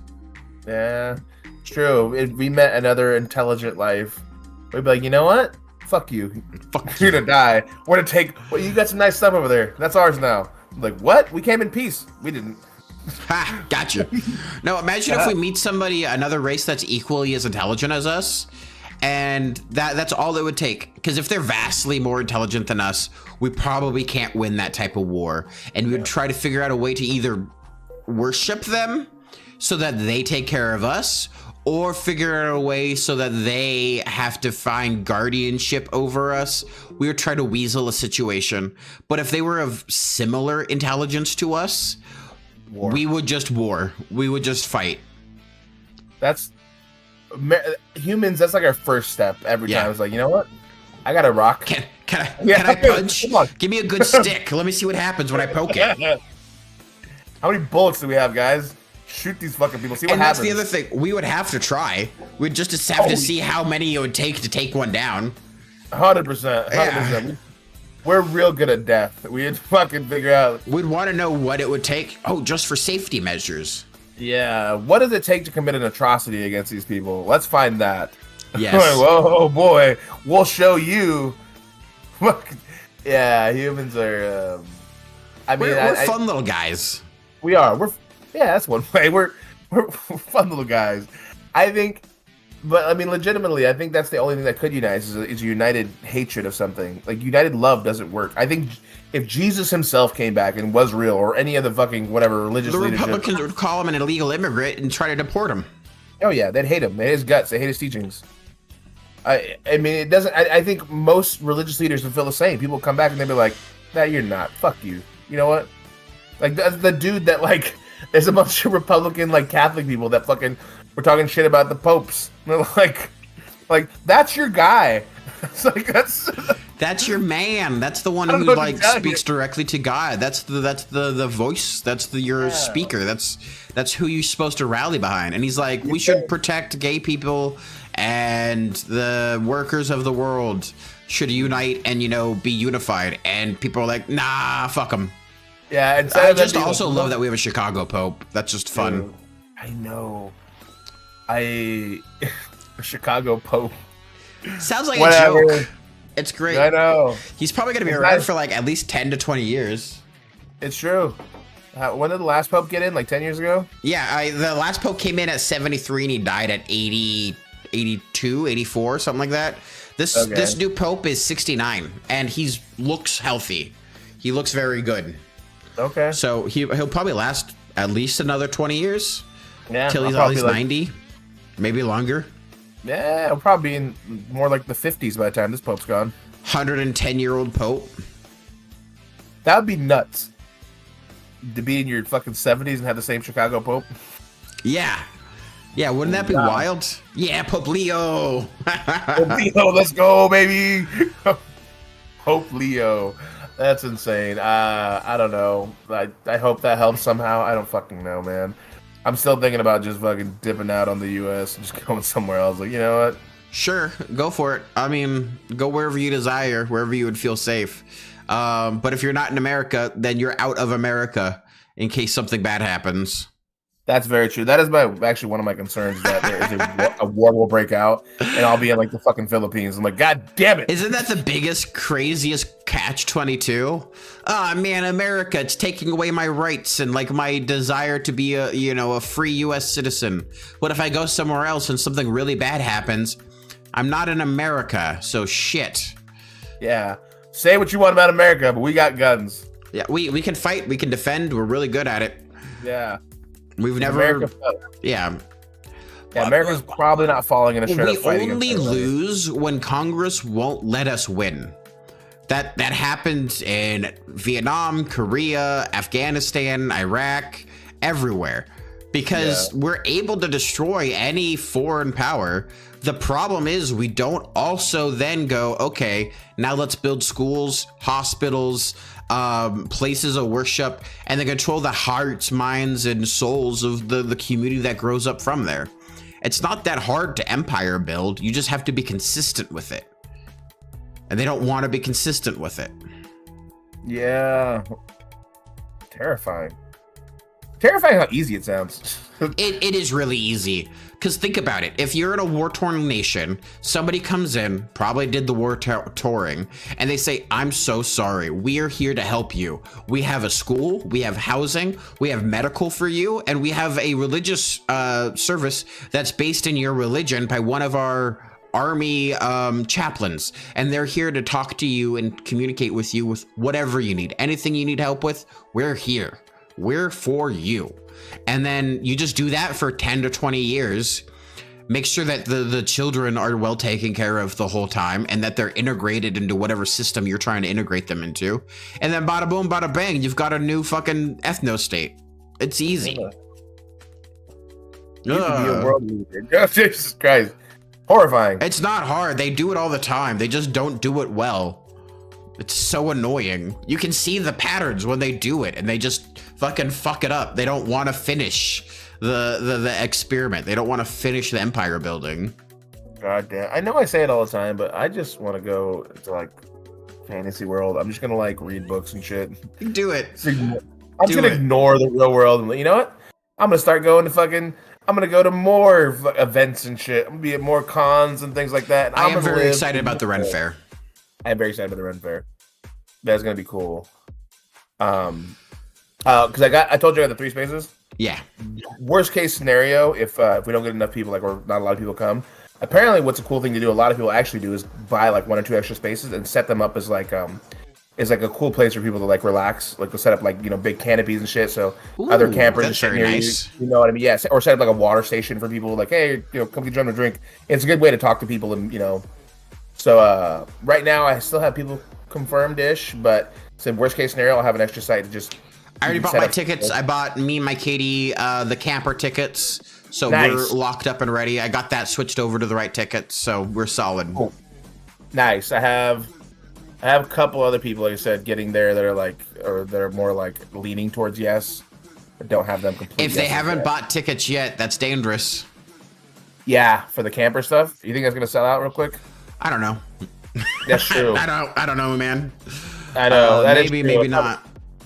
Probably should get them set up. All right. I think this is a good stopping spot. This is. I now we're also going on need another food. thing. I need dinner soon. Me too. All right. You have that again.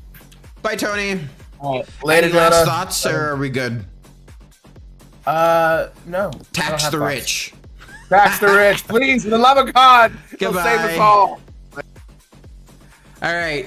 Thank you guys so much for watching, hanging out, having a good time, coming in and listening. If you've enjoyed this, please drop a like, a follow, a subscribe, ring the bell. Send this out to anybody and everybody you think would enjoy it. All right. Make sure you live your life with some peace, some balance, and some love in your everyday. As always, the most important thing, the least important thing, and the last thing to save any good stream is, in fact, end stream. Until next time, my friends. Until next time.